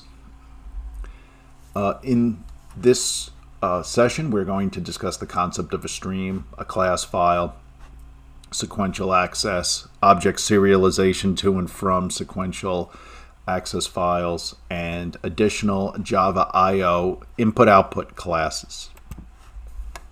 The materials are just these PowerPoint slides. So what is a stream? So a stream is data. So in Java, input-output or I/O streams are flows of data that you can either read to or write from. So they can be files, it could be the keyboard, it could be the console or the monitor. Streams are typically connected to some data source or data destination. So the data source could be a file or and the data destination could be a file or the monitor. So, or it could be or it could be a network connection. And a stream has no concept of index, of read, or written data. You cannot move forth and back in a stream. A stream is just a continuous flow of data. The class Java I/O input stream is the base for all. It's the base class for all Java I/O input streams. So it's like that class library. So we import the Java I/O class library or the input stream class library, and then we have access to all of the Java I/O classes so we can make use of them. So if you're writing a component that needs to read input from a stream, try to make a component depend on an input stream rather than any of its subclasses. Doing so makes your code able to work with all types of input streams instead of only the concrete subclass. So let's take a look here. So we've already imported the IO stream, and what we're doing here is we're declaring this file, and notice how we're declaring it. We have to use these double slashes, and so we have this class file input stream, and we instantiate it, and we create the input object that's of type input stream. And then we take input here, our input object we call read on it, and then we begin to read all of the data from this file to this variable data. And then while data is not equal to -1, we read in this case, we read this input file. And then there's output. So we have an output file that we declare. Notice the path here. And then we're going to write hello world, and we're going to call get bytes. And then we're going to close the file. It's important to close the file so the file's not left open. Java will eventually close it, but it is important to close the file so we don't get any characters, unwanted characters in that file. So a class file. What is a class file? It's an abstract representation of a file and directory path names. So user interfaces and operating systems use system-dependent path strings to name files and directories. So this class presents an abstract, system-independent view of hierarchical path names. So an abstract name has two components. We have the system prefix, such as the disk identifier, and for Unix, the root directory, or for Microsoft, we have the slashes here. Sometimes it's called the UNC path name, and it's a sequence of 0 or more string names. And then sequential access. So in Java, files are nothing but a sequential stream of data terminated by an end of file marker. So there's a certain character in there called end of file. And the end of file marker is denoted by a special mark of counts of total bytes recorded in the system maintained file data structure. No matter what the internal file data structure is, a Java program receives a consistent end of file indication from the JVM, which in turn is informed appropriately by the underlying operating system. So processing a stream of file data in Java is not only seamless, but it is consistent across multiple platforms. So Java gives us these tools through the IO library, so we have a consistent way of reading and writing from files and other sources. This file stream cannot be used for both data input as well as output to and from a file as a stream of characters, or it could be bytes. Byte-based streams are mainly used for storing, manipulating data in a binary format, whereas a character-based stream stores and manipulates data as a sequence of characters. So that's your basic file, that text file that we're all used to. And Java provides a mechanism called object serialization, where an object can be represented as a sequence of bytes that includes the data, the object's data, as well as information about the object's type and the data stored in the object. So after that serialization, data can be written to a file and it can be read from the file. Deserialized, that is the type of information, the bytes that represent the object, and the data that can be used to recreate the object in memory. Classes, and this is important, object input stream and object output stream are high-level streams that contain methods for serialization and deserialization. So these are our classes that will instantiate, and we'll be able to call certain methods for serialization and deserialization. And we can see here we're using we implement this interface here, Java IO serializable, and we have our data and our methods. And again, we can see here we are importing the Java IO. We have our class serialization demo.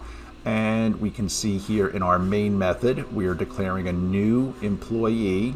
We're giving the employee a name and an ID. And right here, we have our file that we are opening, and that'll be our file out. And then we have our output stream here called out, and it's a new output stream. And we're taking that file from file out, which is right here. Then we're writing to the object, closing it, and we're also closing out the file out. And we're outputting here to the console, just back to the user to let the user know that the serialized data is saved to this particular file. And as we can see here, here's our deserialization. And along the same lines, we have our main method. We notice the try catch again because we could input an error, but there is this file again. And that we instantiate file input stream, and our object is called file in. Then we also instantiate object input stream in, and then we can read back. And then we can close the file. So we're reading from the file in, which is right here, and then we are, if not, we are handling the exceptions. So in this lesson, we learned about the concept of a stream, the class file, the sequence access, and then the object serialization to and from sequential access files, and additional Java I/O classes. So, thanks for watching. Feel free to add your questions as comments down below. Please do take a look at those examples. Again, we have our information for our live coaching and private tutoring. And for more software engineering classes, we offer Introduction to Python Programming, Introduction to C Programming, Learn C++ Programming by Examples, and Introduction to Go Programming. Some follow-up classes, Java Programming Intermediate, and then Learn Kotlin Programming by Examples. Thank you for taking this course. This is the introduction to the Java programming language. And again, this was a presentation of coding boot camps. Again, my name is Jim Sullivan, and it was a pleasure working with you. Thank you again for your interest in this course, Introduction to Java, a presentation of coding boot camps. This was the Java programming language, how to write code in Java. The topics we learned in this class, again, fundamentals of the programming development lifecycle, application development fundamentals, introduction to classes and objects, flow control, writing Java methods, data structures such as Java arrays. We went deeply into classes and objects, and we looked at classes using inheritance. And we also looked at polymorphism. And this is very useful. We looked at how Java manages files and streams. Congratulations, you have finished this class. Some other classes to consider: learn blockchain development with Quarta, Java programming at the intermediate level, and learning Kotlin programming by examples. Please check back with Coding Bootcamps for more information on these courses. Thank you again, and thank you for taking this course presented by Coding Bootcamps, and we'll see you in the next class.